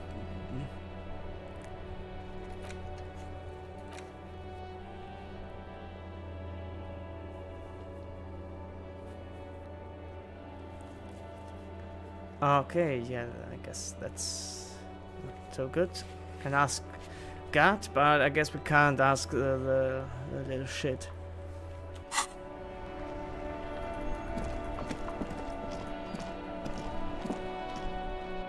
Well, too bad. Hey, buddy. Can I see the bird? Can I help you? So, here's your trash key. Thanks. I hope you found what you were looking for. Yeah, I found the victim's clothes. How strange. I certainly didn't put them there. Yeah, you sure? Maybe you don't remember putting them there. Maybe you were sleepwalking or like in a fugue state. I think fugue states are more your forte, officer. What? Could someone of your staff have put them there? Sylvie had the keys before I got here, and I can vouch for her. I can vouch for all my staff. None of us would tamper with the crime scene. Well, who else has keys? The trash collection service, CS Municipal. I don't see why they would put anything in the trash, though. Yeah, right. Ah, the elusive CS Municipal. I doubt we'll be able to track down who was sent here last and when. This will have to be one of those little threats that solves itself down the road. Sure. On Clinton Street, near the Boogie Street Diamond, a small truck rattles down an alleyway. It stops by a rusted trash container. 2 men, their faces rough and swollen, jump out. They look at the container, despondently. CSM is written on their backs. Thank you anyway.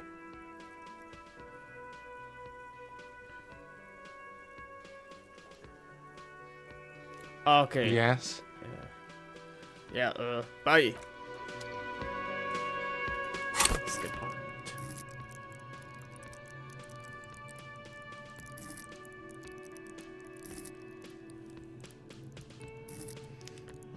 Okay.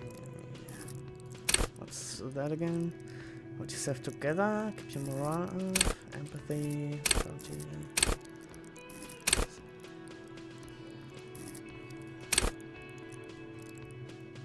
understand cop culture. Oh, why would I want that?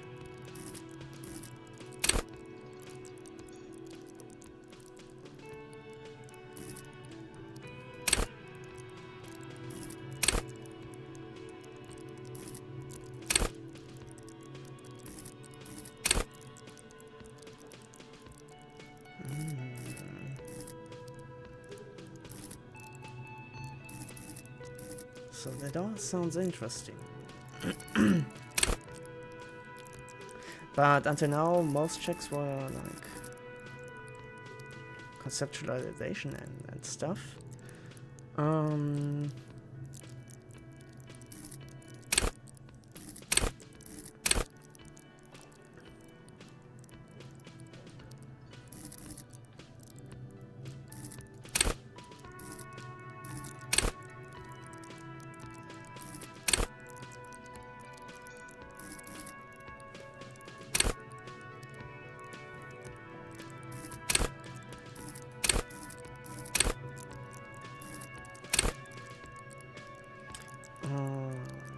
Yeah, I think let's go with empathy. Gotta be good. Except.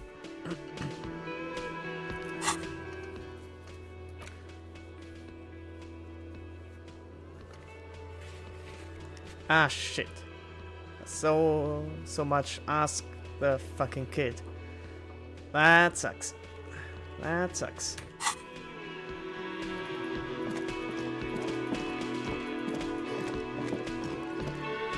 Maybe I shouldn't have messed up the relationship. Just talk to the bastard again. The kid doesn't even look at you. You're dead to him. That sucks. Yes? Can you talk to him?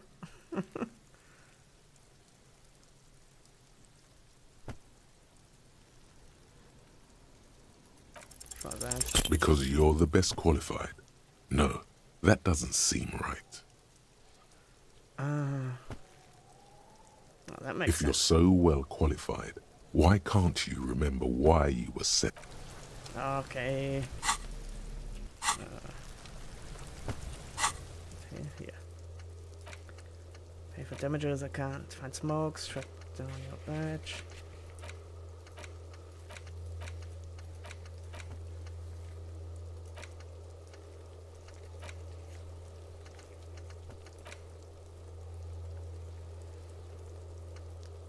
Okay, let's try to enter the harbor. Oh yeah, originally I tried to find a way through here, but can't get here.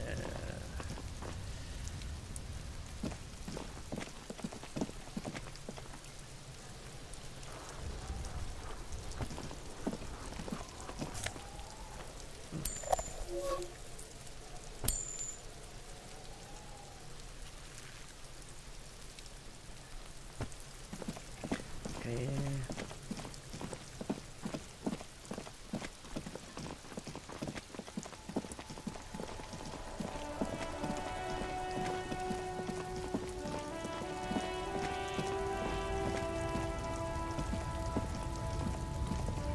What's this place again? The tear machine stands in the corner.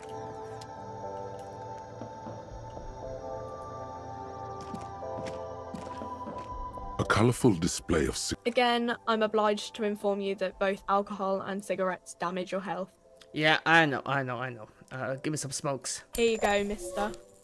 Thanks. Bye.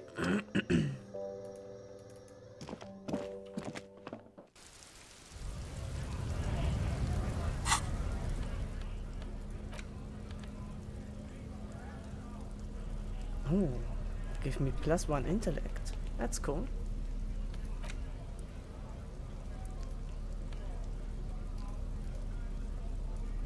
How do I use it?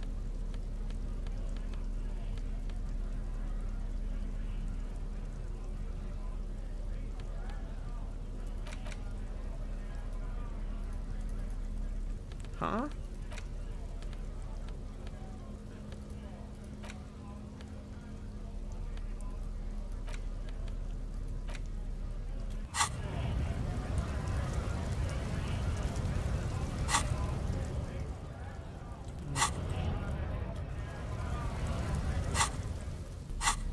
How do I use the smokes? Oh. Okay. There it is, a brave little army in your pocket. The 1st Smokes platoon. 20 brave souls standing in salute, ready to step into fire for you, sir. Yeah, pull one out. You picked the best one. This soldier is fat and succulent. What are you Light waiting? it up. Get a load of this rock and roll cop here, people. Johnny Thundercop fishes a cheap lighter out of his pants. With a flick of the thumb, there's fire. A primal satisfaction. Here we go. Dip that bad boy in the flame and breathe in. Thick, warm smoke gets sucked down into your lungs. Immediately, you feel a warm nostalgia fill your head, body, and soul. Oh yeah. A nostalgia for yourself. The man you were in your youth. Johnny Thundercop is back, and he's chill as balls. Hell yeah. In the bottom right corner of the screen, there's a cigarettes button. Oh. Cigarettes gives +1 to intellect skills. Logic, rhetoric, conceptualization, visual calculus.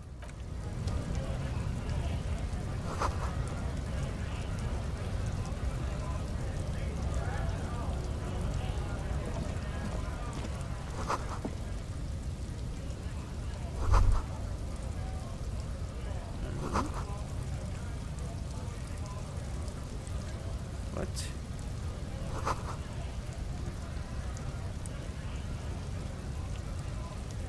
Hey there. Welcome to Rivachol. Oh, hello, racist lorry driver.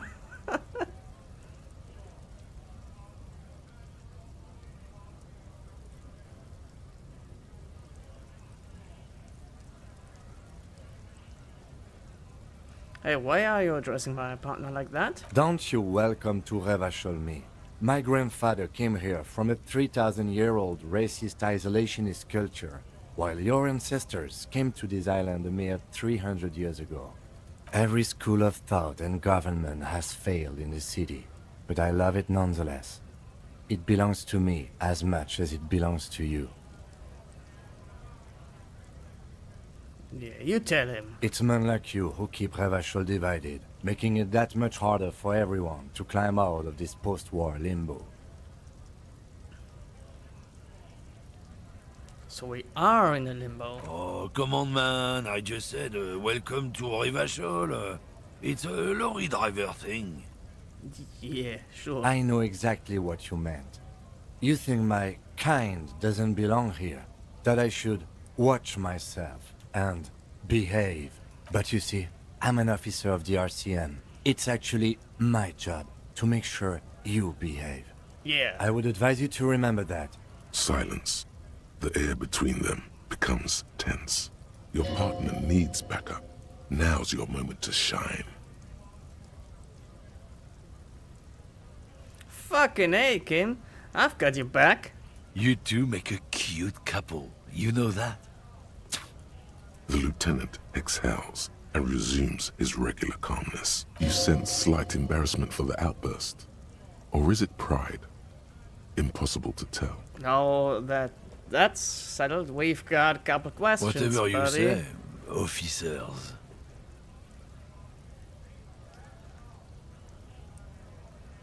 So, found this mug in the trash. Yours? Oh man, that's great. Look at that guy go. Haven't seen anything that funny in a while. Is it yours? God damn. Thanks for that, but no, it's not mine. Alright, so what was that argument all about? It's about biological determinism, natural law, the sorting of the races. Not the most popular topic nowadays, with the coalition in charge and all. You might want to change the topic. That is, bury your head under the sand like common sheep. Change the topic. The way he says it makes it almost sound like a threat. Oh, so you're just a racist. Makes sense. I'm not just racist. Look, I've read books, huh? The science of racial theory has all been proved, even if some people don't want to accept it. Oh, so you're a racist who can read. People who've studied these things say that you and me are superior by design. So, naturally, we Occidentals should be in charge. Obviously, you can see the merits in that. Yeah, I can really tell you a prime example of superior design. Open your eyes. Haven't you noticed something different lately? An unfortunate downturn, maybe? Huh? When members of the superior race cease to believe in their innate superiority, they stop competing for resources. Yeah, what's the problem with that then? The problem? The damn Kips are showing a real good game lately. Same with the mosquitoes. And the other introduced species too. They're on the precipice of cultural victory.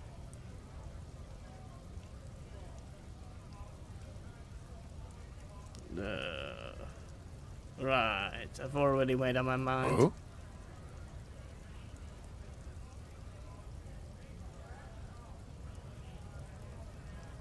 Yeah, why don't you go fuck yourself? Don't push your luck, runt.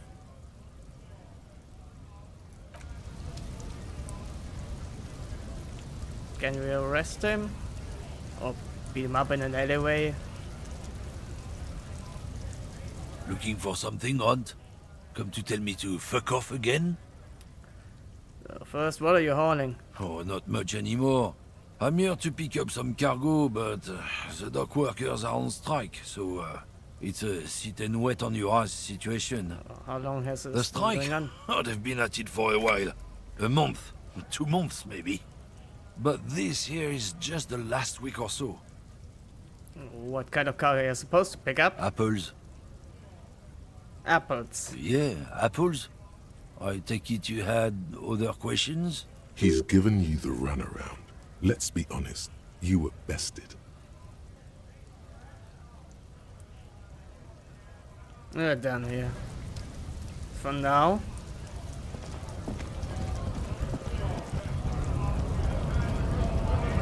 Anyone else here feeling talkative? No? Oh. Greater Rivershore Industrial. Get in there.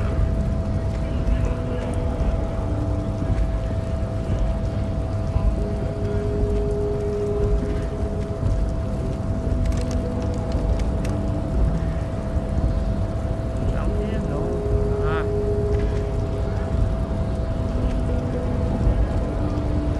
Let's talk to you again. Your race descent has only worsened since I last saw you. You have really let yourself go. Yeah, you are so great, buddy. Ask what kind of races there are first. Classification is called to this stuff. So, Measurehead, I'm new to this racist thing. Help me understand its races. Need to know what kind of different races there are. Do you?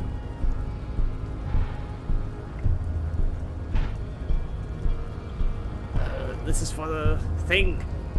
The lieutenant looks toward the harbor's electronic door, and then to you. He lets out an audible sigh. You are obviously a liberal, Sayolite. A polyculturalist. I can see it from your love of microtechnology and your sartorial choices. Do not deny your friend the truth you have denied yourself. There are 3 categories of race. Type A, the heroic races. Type B, the servile races. And the vile CF race cauldron of pederasty. Which one do you need education on? Tell me about your heroic self. Those are the Simonese, the Areopagite, and the Occidentals, excluding the Maun, of course.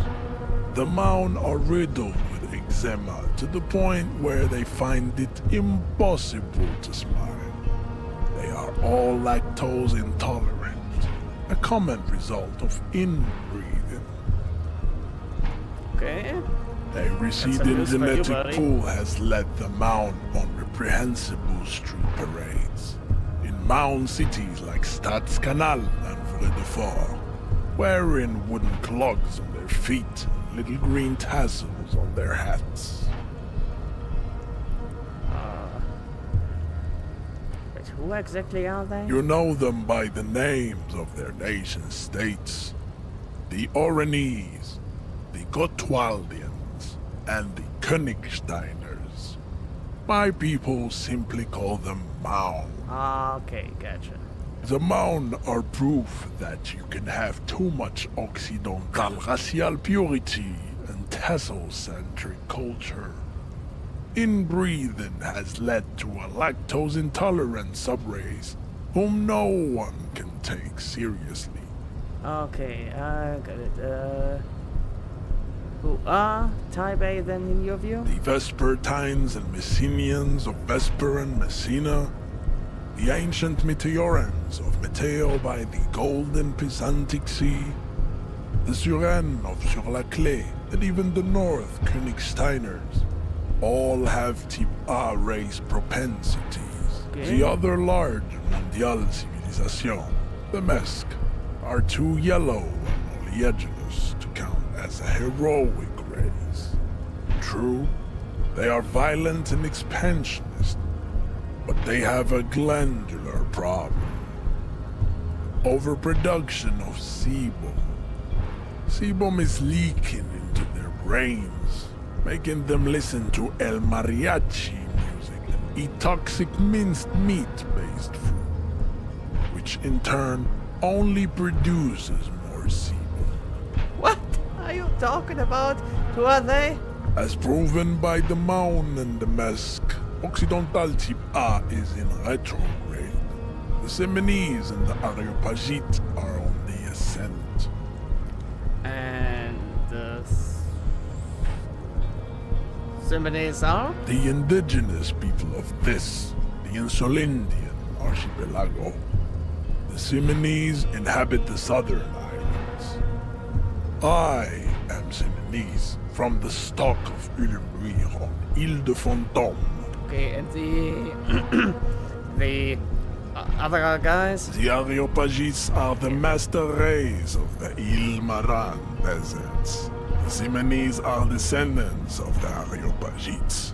We came here during a heroic migration from Ile Maran to Ansuland, thousands of years before the lactose-intolerant Maun written Occidentals discovered this place. Okay, and what's the difference between them? The Areopagites are sleek, long-headed. The Simonese are powerful, mesomorphic. The former is an immutable progenitor, unchanged since the Super Isola of Pericarnassus. Ancient brains rest in their slender skulls. Okay. The latter is perfected and adapting. Together they form the Simeno-Areopagite, or Simeopagite superrace. That is all. There are no more Type A races in the world. Okay, Mr. Super Race. Nature was not capable of more. God, do I have to listen to all of his shit? Type B are the unheroic races, amorphous non-competitors of the great race. The Koikos and the Vacholier, they are mud-colored. To an untrained eye, the Koiko appear white and pinkish, like a ham sandwich. But look into their eyes and you will see. They are of an indistinct muddy color, and so is their skin. Unhealthy, sweaty, and ashen. Pinkness is a racial quality that has to be earned through centuries of advanced ballistic warfare and cultural domination that the Grad people have undergone for drinking alcohol and smoking the degenerate tobacco and for eating potato. The Koiko, the countless micronationalities of Grad, are all inexplicably obsessed with potat. The only thing they like more is dividing into microscopic ethnostates, like political amoeba. And the other guys you mentioned? The Vacholians, halfway between Type A and the racial called Rom. Two mixed to know right from wrong. You tried your degenerate little revolution, which was the single greatest failure committed by humans in our 82,000-year history on this planet. Is it 82,000 years that we've been recording history? You have very little idea of what is happening, but that seems a little off.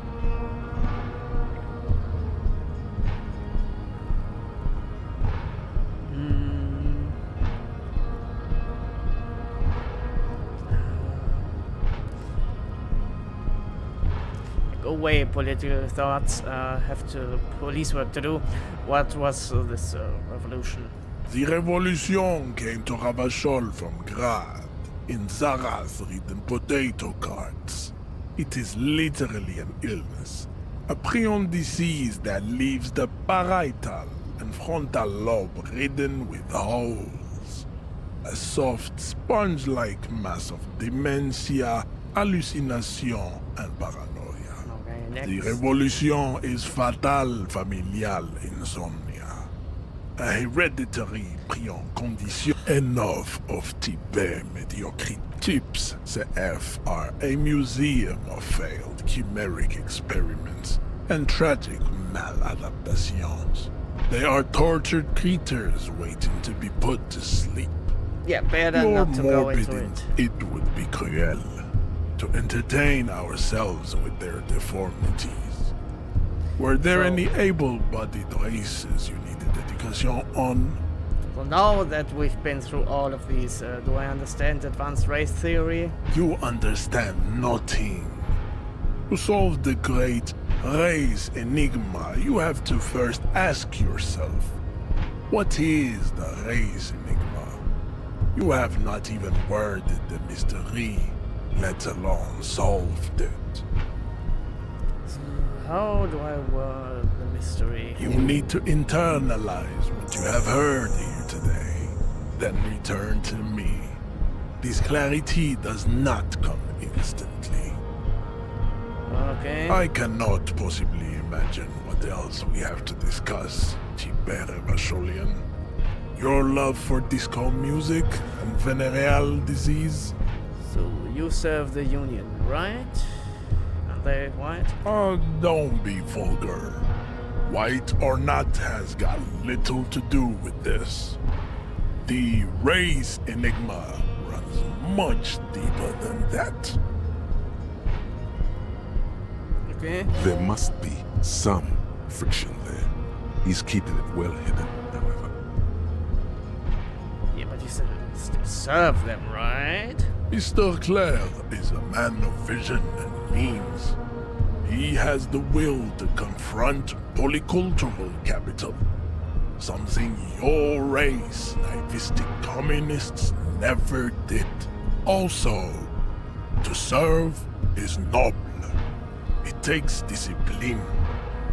Your petulant individualism has only contributed to your race failure. It is lax and moronic. Okay, individualism is my jam. Jam. Individualism. You have gotten these ideas from degenerate youth culture, have you not? You have picked them up from rock and roll songs? Actually, I've got it from disco. Offshoots of the Seminoles people invented disco while having sex under the influence of cocaine. It is a shame upon my race. But what is done is done. Okay. I am not surprised you enjoy it so much. This has happened to many of the side products of the inevitable cultural victory of the Seminoles race.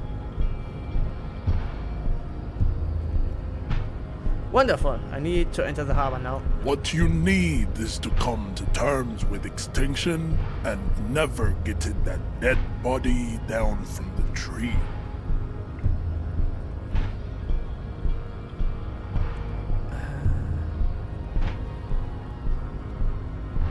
Know anything about this mug? He does not so much as glance at the object.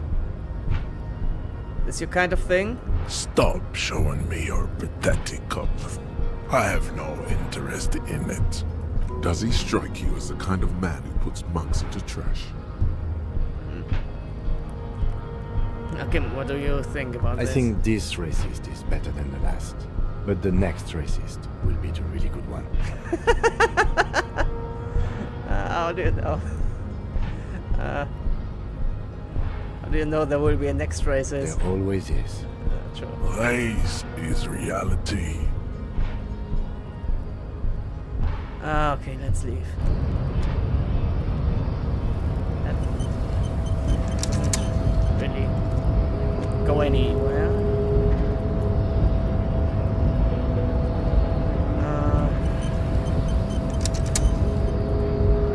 It's just for funsies. The unpromising race pupil returns.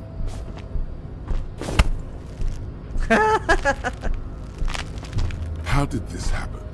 Your little fist is in his giant hand, and he's squeezing it. It hurts. You must be out of your mind, degenerate drunk. Say it. I am a degenerate alcoholic. I'm a cop. Your fist cracks in his hand like a ripe apple. Pain shoots up into your brain as he's twisting it more and more. The words to the song have changed. Say, I am a violent drunk. Oh, I won't fucking say anything. Your hand twists in his grip and the pain blinds you. Still you press the words out of your swollen mouth. Good. Now leave before you humiliate your homoerotic organization any further. Okay. I'd appreciate it if you didn't force us into situations where I may have to shoot random civilians, because that won't get us anywhere. I'm not even sure the one bullet my chamber holds would even prick that hug.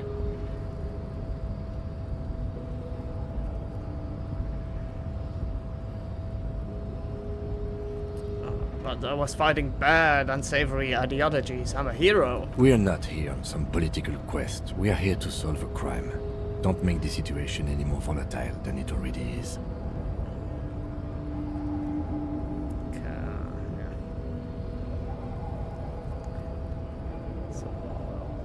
Trying to assert my dominance over him. We are not here on some political quest. We are here to solve a crime. Okay. Don't make the are we gonna get through the gates? There must be some other way.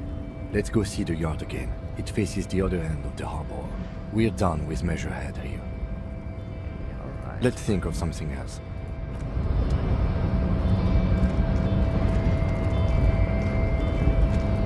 Yeah, the yard was my idea, like 2 hours ago, but didn't really lead anywhere.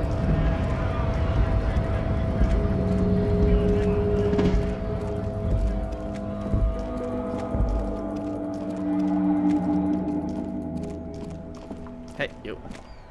Hello again, officer. How are things? Investigated the body. Shouldn't be long till we get it down. Oh, okay. Thanks for keeping me in the know, Yeah, sir. you're welcome.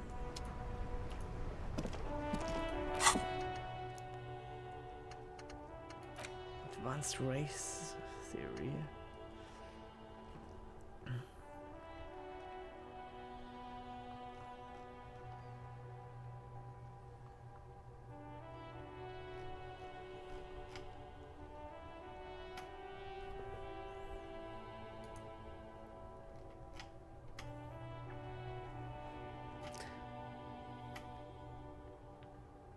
So what's this internalize? If I internalize it, I become a racist or what?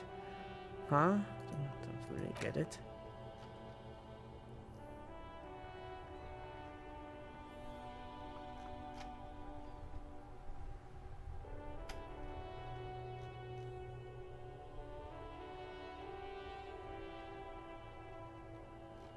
Yeah, let's not internalize that. I much prefer Hobo Cop.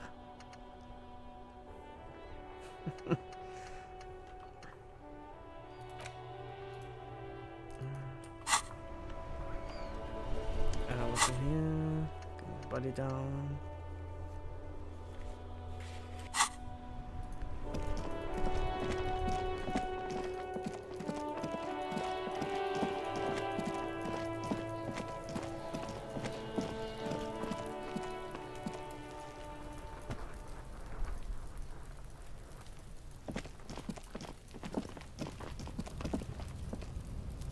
An inconspicuous pile of the roofing material. Because it's nice Oh, and come orderly. on. Well, it reveals no secret.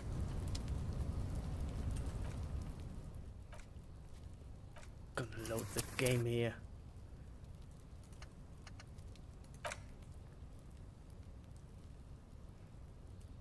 Yes, confirm. Gotta safe scum the shit out of this.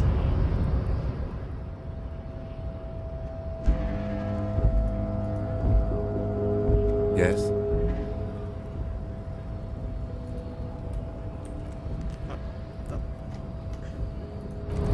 So, I don't know if I can try again.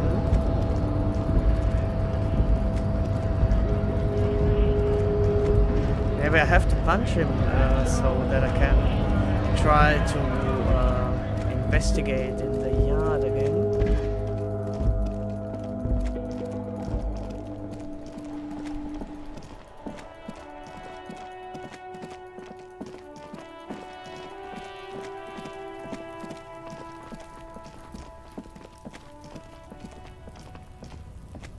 An inconspicuous pile of the roofing material, Eternite.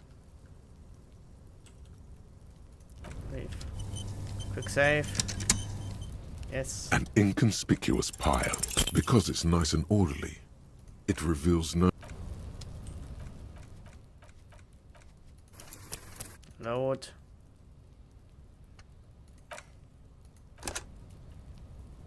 Come on. Can't that hard. An inconspicuous pile of the roofing material. Because it's nice and orderly. Well...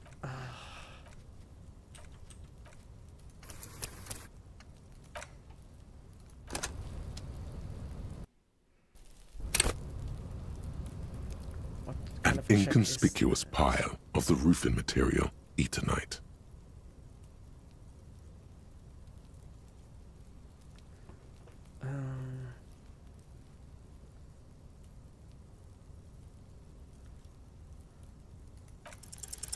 Because it's nice and orderly.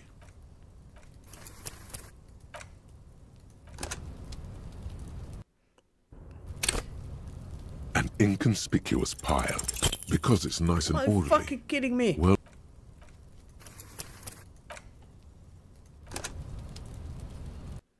Come on. An inconspicuous pile. Because there's a secret door hidden behind the panels of Eternite. There it is. You see a shabby little door.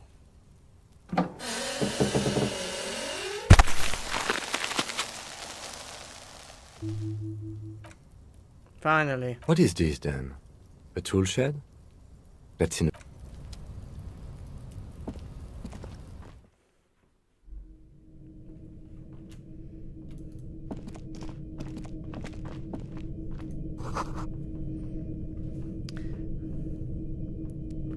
An empty tube of magnesium supplement stuff. Don't need that. A silver plate with traces of bone yellow powder. Be still, my beating heart. It's amphetamine. Sweet amphetamine. The lieutenant isn't studying the powder in the mirror. He's studying you.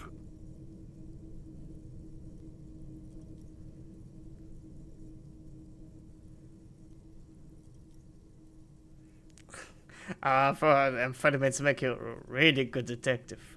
You are a really good detective.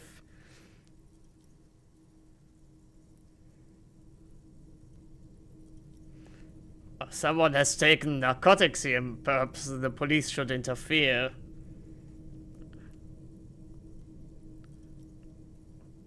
Perhaps not.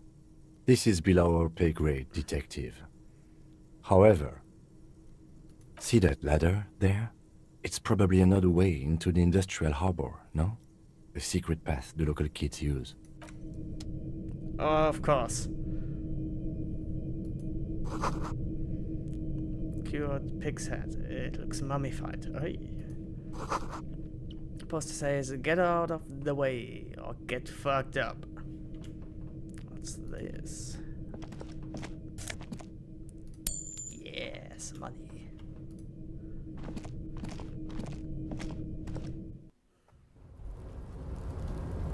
No.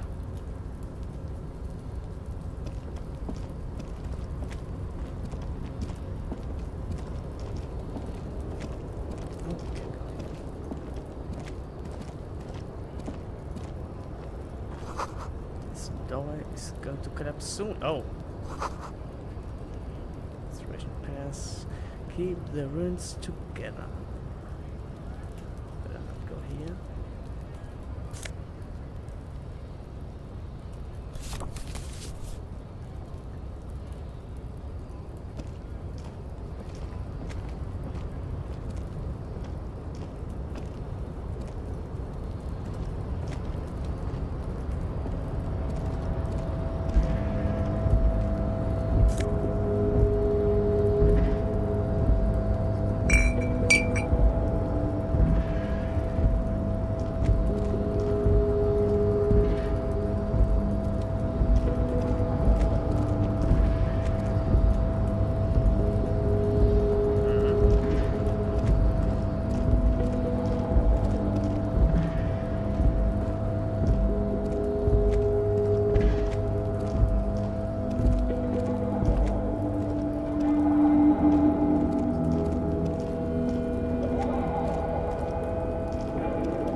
Looks like someone left his tarpaulin cloak hanging on the railing here. Man down, a trooper has been left behind the enemy lines. You could swear it's more of an instinct than an actual sight. But you know, there's the RCM signature rectangle on the cloak. It's a cop's cloak. Cop's cloak? It's a cop's cloak! Yes, it's probably yours. It bears the RCM insignia, and you have a habit of being careless with your equipment. Huh, probably. You could probably make the jump. You look like you've done some track and field in your day. Oh no. Do you really think it's mine? Should I go for it? The cloak? I do think it's yours, yes. As to whether you should go for it? Well, it doesn't seem too dangerous. 2 meter stops. Whenever you're ready to do it, I'll be right behind you. What exactly are we doing up here? I was under the assumption we could ask the leader of this union to help us get this body. Or it could be that we are just exploring. He's thinking you've forgotten Look that around. the wind is aggressive up here. The lieutenant looks at the enormous crane towering in the distance over the container yard. The look in his eyes is a mix of the engineer-like interest and the wonder of a 6-year-old seeing a horse for the first time.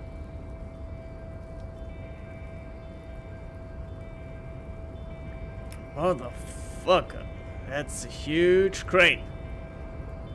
Yes, that's one way of putting it. It's certainly an impressive achievement of engineering. But I digress. We were focusing on your cloak here.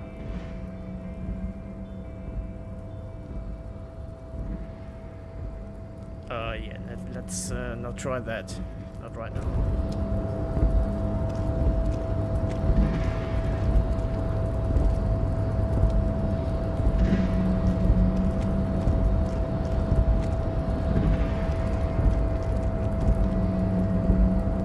Let's get back down.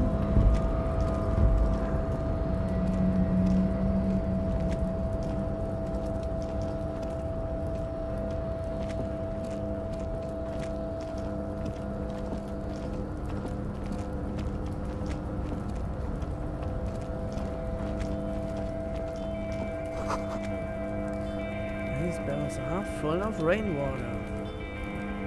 Okay, right. So now we're on. But now.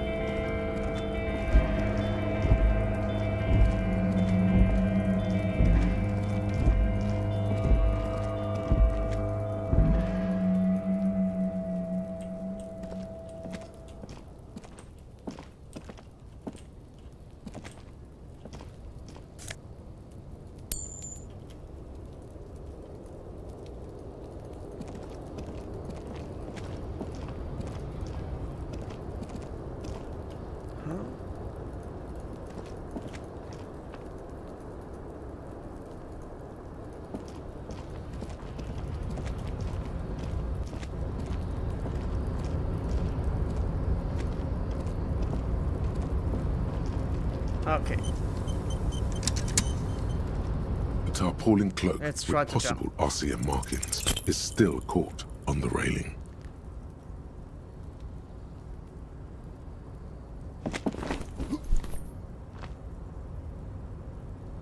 Nope, no. That's still too high. What were you thinking? You're not a gymnast. You're a boxer. And you've climbed way too high up here.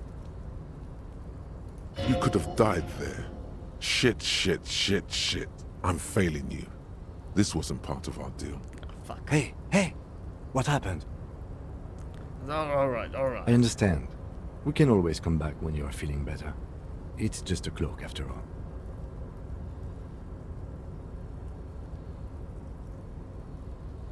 Oh, okay. So I can put points in here and then I can try it again. So.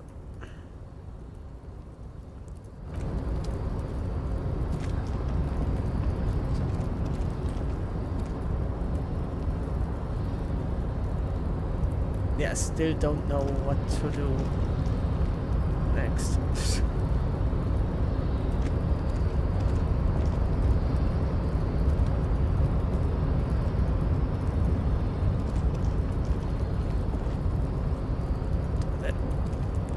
How is that any difficult to jump over here? It's stupid.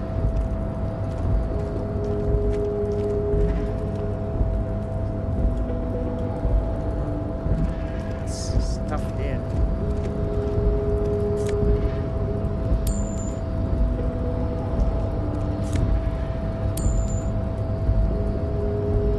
Yes? Any ideas? No.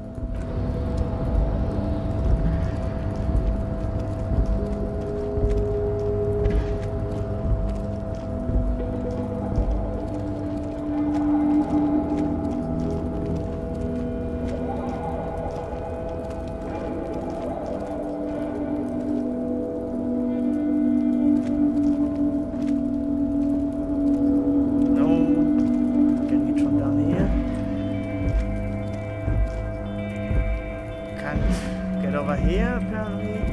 Let's go back down.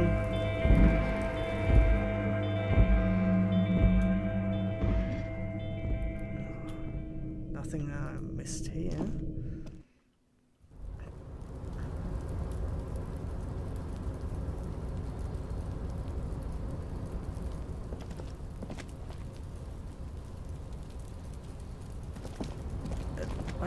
What can I do up here? There seems to be nowhere to go. Can't go here, can't go here, can't go here. Can't go anywhere.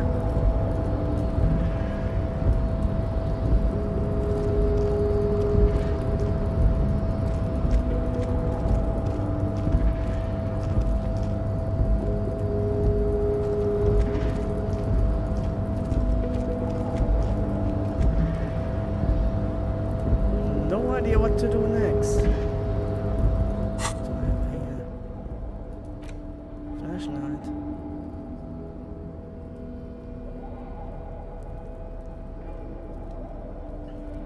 Secret ops and shady areas.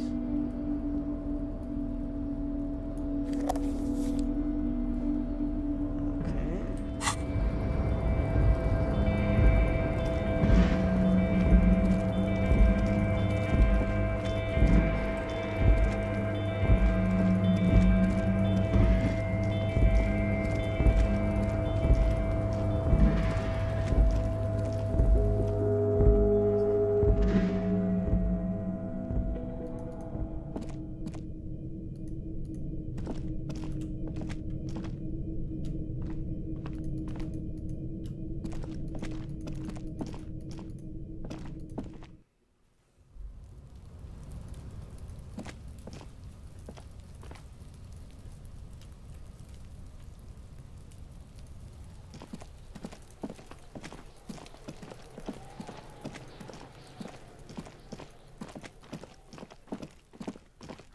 Maybe can we go up to the roof here?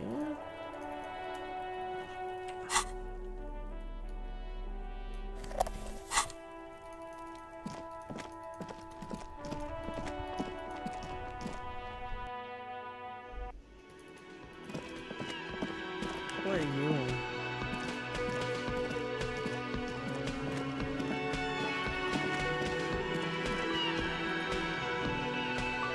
Who are you?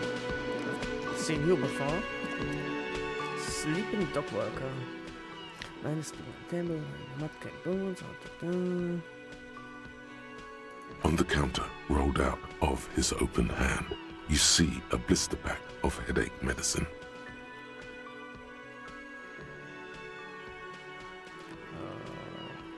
Look him up. There is only one way to wake this bone idol from his slumber. Roar like a hurricane. Rip the building from Wake up, earth. this is an order. I am the law. Why the yelling, man?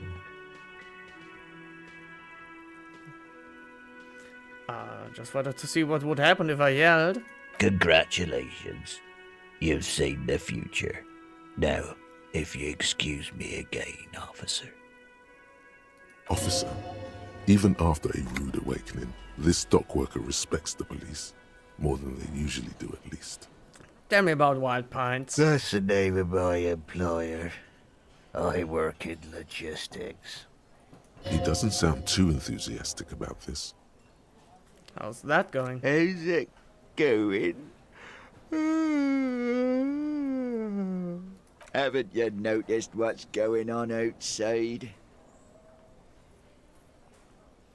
Of course. It's a total madhouse. Good. Then you understand the gist of it. We would all be better off without the employers and their employment. That's right. For one, I could get some goddamn shut-eye. Right to sleep, I say. Why are you sleeping here instead of striking? Nate got it. Measurehead's got it. He's guarding the gate. I'm just getting some sleep. Or was. The way he says measurehead implies ultimate trust in this head reckoner's physical prowess. So, who's behind organizing the strike? We are. The workers. The union. We know what we need. what's right for us. There's no leader? Okay. I guess there's also Everard. He's in charge of the Union. He's smart, knows how to negotiate. He's got our back. So what about the dead body in the yard? Yeah, what about it?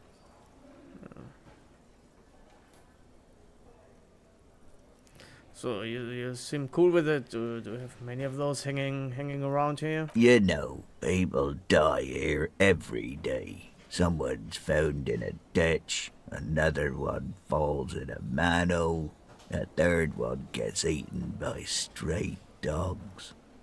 If someone has decided to die on top of a tree, then how is it my concern?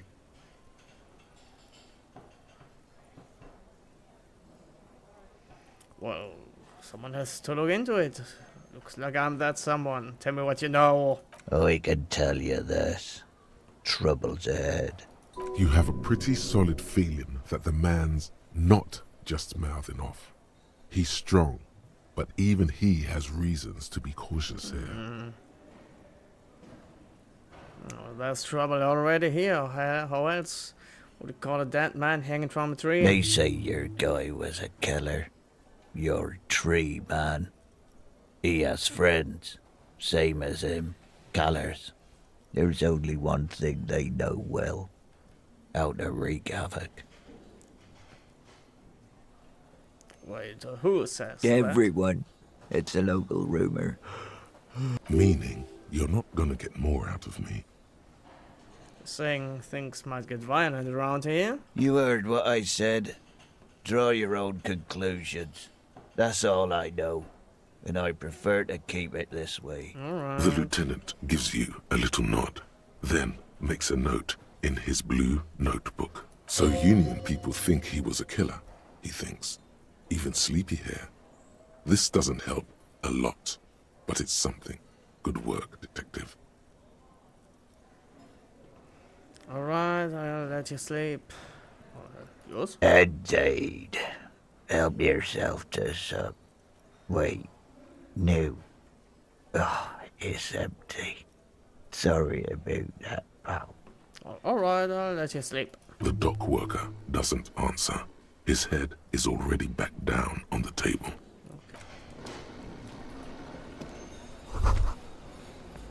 Rum has been looked over. Beautiful dark liquid is spilled out. That sugary black rum stain on the counter makes you teary-eyed with joy. It's almost touching how syrupy and sticky it is. How long have you been up already? Not now. Oh, excuse me. Do you have something better to do than lust for sweet syrupy rum and lemonade? With a twist of lemon? Not now.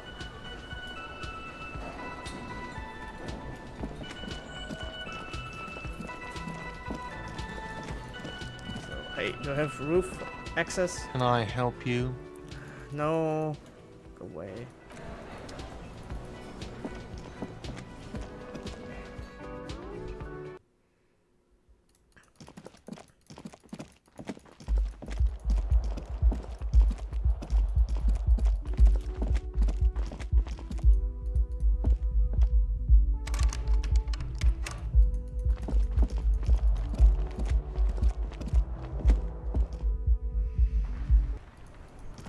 Okay, yeah, no way up from here either.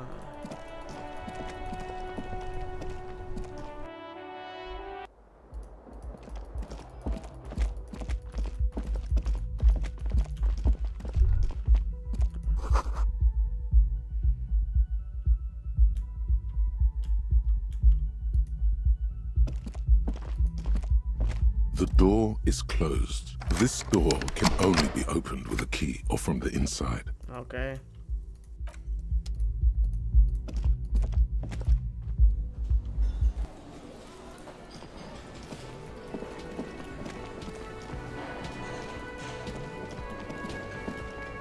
Oh, what's here?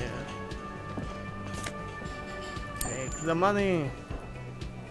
Talk to the door again. You see a heavy steel door.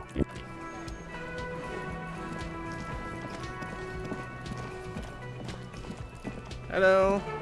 Hello, sweetie. Wait, who's Sweetie? Who's Sweetie? Why, you are, officer.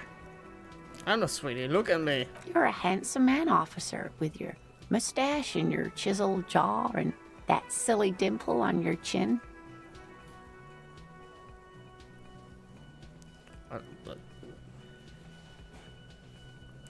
But I'm not, I'm a bitter man. The years have taken their toll. Take heart, officer. You're still a man in your prime. You must forgive me. I'm getting so scatterbrained. I completely forgot to introduce myself. I'm Lena. My husband Morel and I are staying with our friend Gary just down the street, but I come here for tea when they're away. This Lena is wacky enough for the motley crew. Hire her on the spot.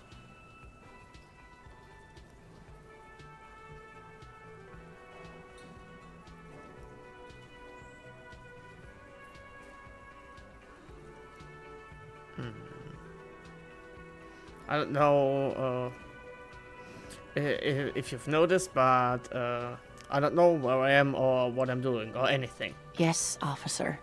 You look rather dazed. Like a stunned fox. But surely things can't be that bad. She won't judge you, no matter what you say.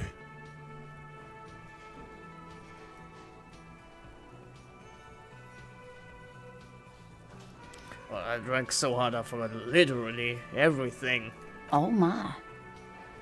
You know where we are, right? The Whirling Rex cafeteria. That's right. And where is the Whirling and Rags cafeteria itself located? In Revachol. Yes, indeed. We are in the fine city of Revachol. Honestly, I don't know diddly squat about Revachol. What kind of place is this? How would I even begin to tell you? Revachol is the most beautiful city in the world. We're fortunate to be here, you and I. Okay, highly doubt that. I haven't seen very many other cities personally, but everyone says so. Revachol is a rare jewel. This city used to rule the world, though it has seen better days. Speaking of history, you know what year it is, yes? All I know is we're approaching the end times. Perhaps, dear. Perhaps. But for now, it's just the spring of 51. Okay. She is perturbed by your not knowing what year it is, but not by your mention of the apocalypse. It must be the end times. The lieutenant studies you, rubbing his chin. I'm beginning to suspect that you might indeed be completely adrift in this reality, thinks the lieutenant. How can it be that bad? Never mind. We're in this now. I can tell that this is taxing for you, so I'll just ask one more question. What regime are we living under? What mode of government?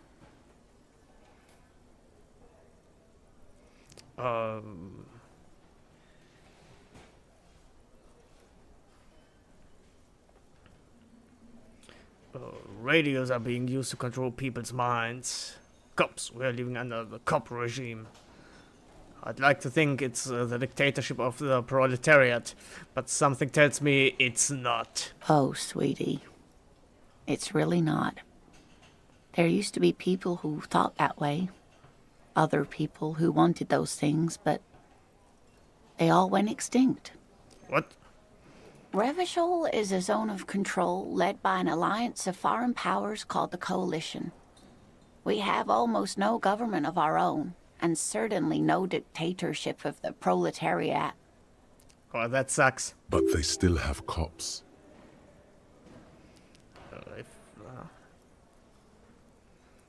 If there's no government, how come there are cops? Oh dear, this is troubling. You really ought to know that, being one yourself. There aren't any cops in Revachol, not in the traditional sense. The status of law enforcement has been a complicated matter since the revolution. But we should stop for today, sweetie. You look like you need a break. Besides, I'm not the best person to explain the big things to anyone. She's scared now. She's realized you really are brain damaged.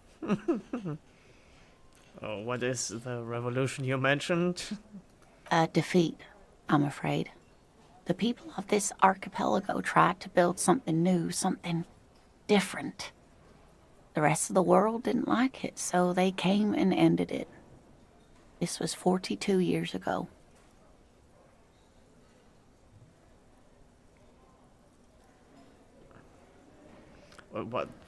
What does that have to do with there not being any cops? It has something to do with everything. I really don't know how to explain it better. I'm just a poor woman, she thinks. What do I know of these things? And how can I help you? So, how did I do? You didn't do too well, dear. It does look like you're having trouble remembering things. History and places. Remembering reality, in a word.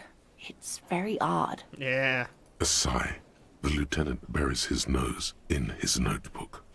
But maybe a fresh set of eyes is what the world needs. And while I'm no doctor, such bouts of amnesia are often temporary, so I wouldn't worry too much. Who could tell me more? Someone more educated in sweeping matters. Maybe you should ask. No. I'm not an encyclopedia. I won't be a guide either. I'm a detective. Of course. Then I don't know. Someone rich, maybe? Wealthy people are educated.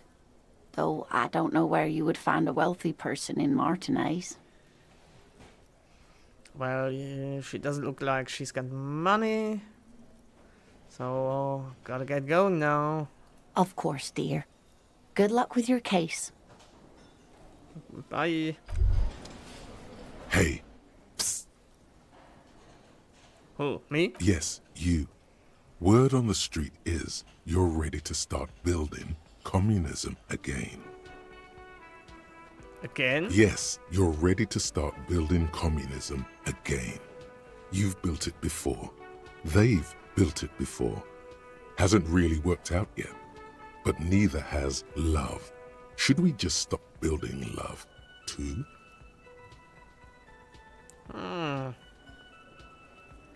Can't argue with that. So, what about all that communism you've promised to build? Word on the street is you've woken up from 1,000 years of slumber, promising to erect a version of communism many times greater than any attempted before. Is that true?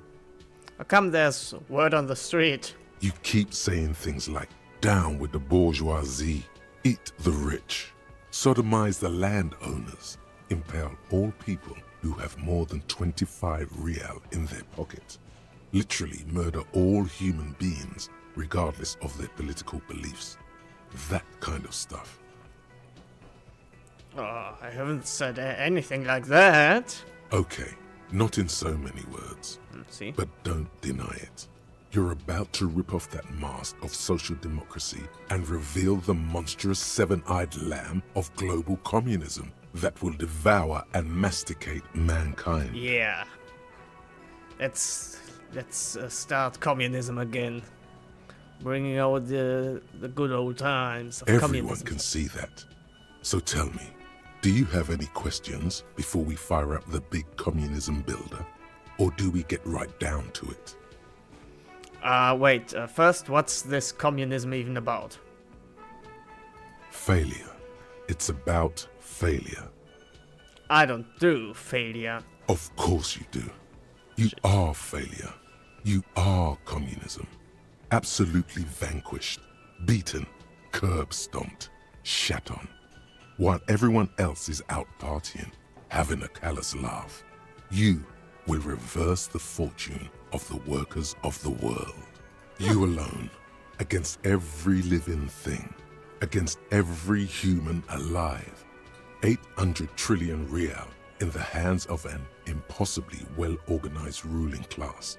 Towering city blocks of bankmen who have the ears of prime ministers. Million-headed armies of nations and the love of your own mother. You against the atom, the charm and the spin. Where the whole world failed. Matter failed to bend to human will.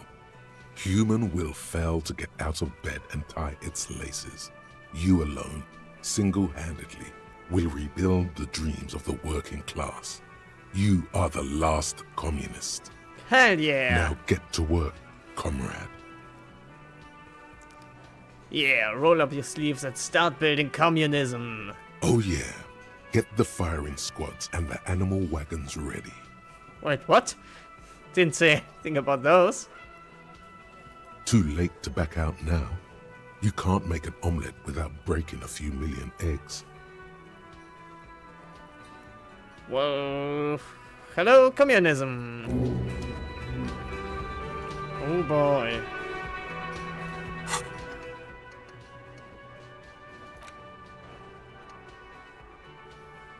People think communism was some crazy idea that had its comeuppance 40 years ago. A fever that shook the world, never to return again. They were right, until he woke up today, a spiritual corpse, responsive only to the call of Commodore Red, prostitutes, and Krasmazov. For him, communism is still a thing. He will single-handedly raise the commune of its O2 from the oceanic trench where it has been resting, covered in ghosts and seaweed. He is the big communism builder. Come witness his attempt to rebuild communism in the year 51.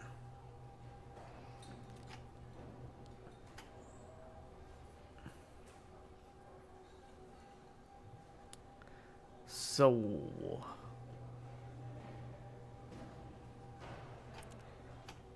I don't really know what all this thought cabinet is, but let's do it. Okay.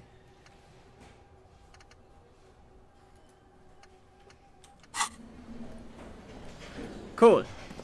So now that we are starting communism again, it's a good place to stop. Continue next time with the good work of building communism. It shall be great. It shall be. So, yeah, till next time. See you around. And do all the subscribe, comment, like stuff, you know.